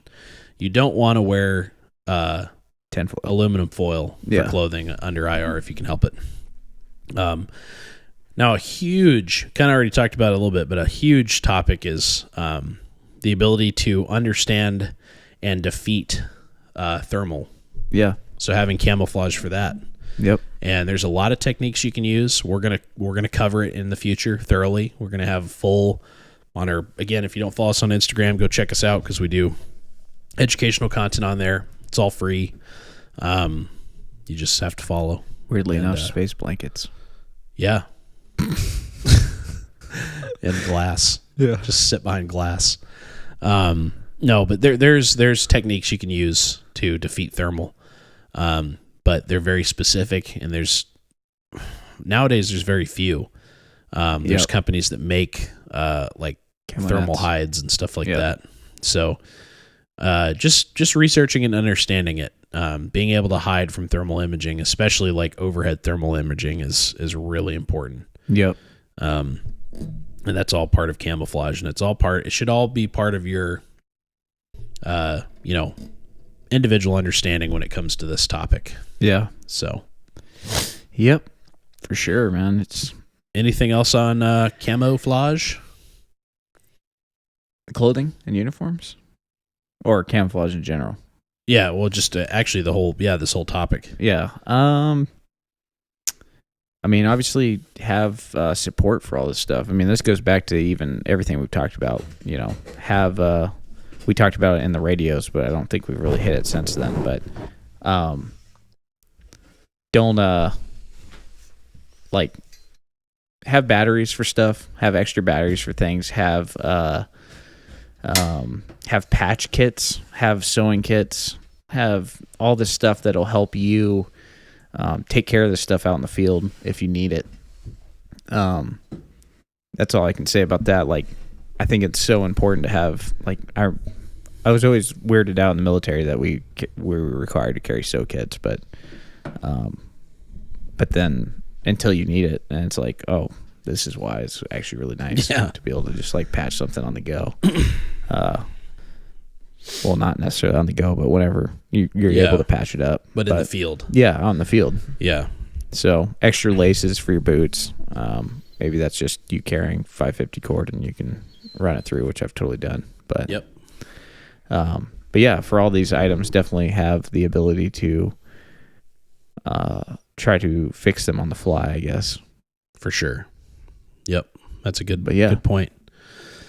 So kind of in summary here, some additional considerations that I think are just important to talk about, and I think it wraps it up pretty good. You're going to have to coordinate with each other with all of this stuff. Yep. Pretty much everything we've gone over, even including all the earlier episodes, you're going to have to coordinate and have some standard operating procedures, some standard kind of like policies and stuff in place of like, how are we going to organize and manage all of this, and how do we all put it together? Yeah. Especially with some of this, if you have guys that are carrying special equipment, like, I mean, it goes way beyond, when you start working with a group and you start figuring out what your priorities are and what you want your capabilities to be, it opens up a full envelope of potential gear you might need. Yeah.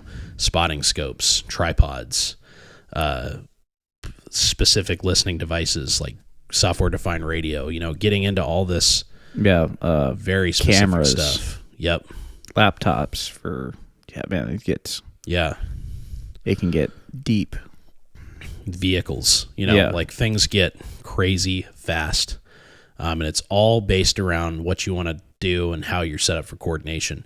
It even goes down to just sustainment things like food, making sure you can get clean water.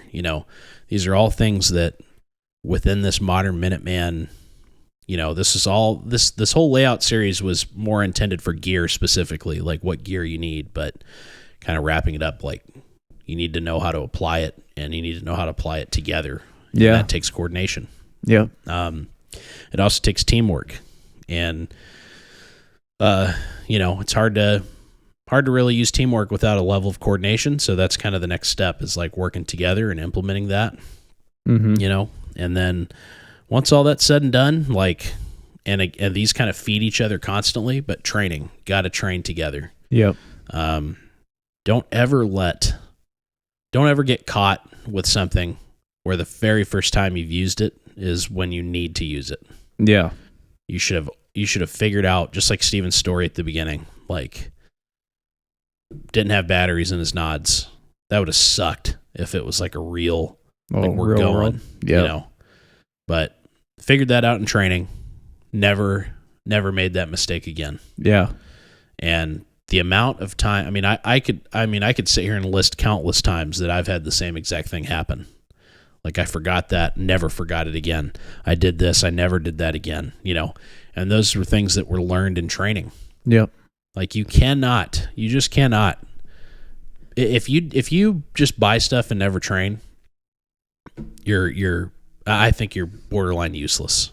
Yeah. You're basically just buying somebody else's stockpile, because someone's going to come along and kill you and take all your crap.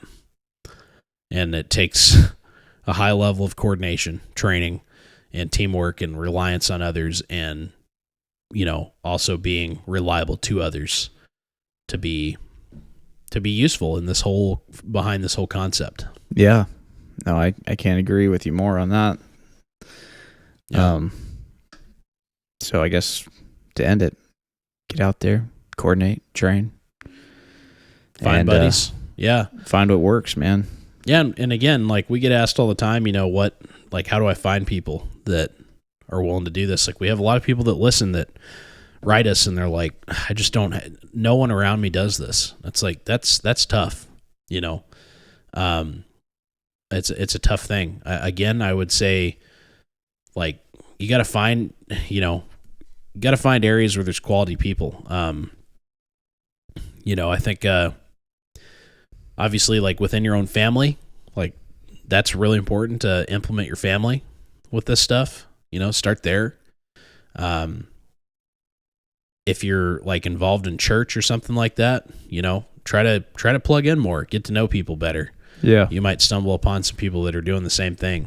Yep. There's nothing cooler, in my opinion, than, like, doing a devotional that's also like, yeah, we do a devotional, but then, Tuesdays are devotionals, and then Saturdays are, like, training days, like, that's sick. Yeah.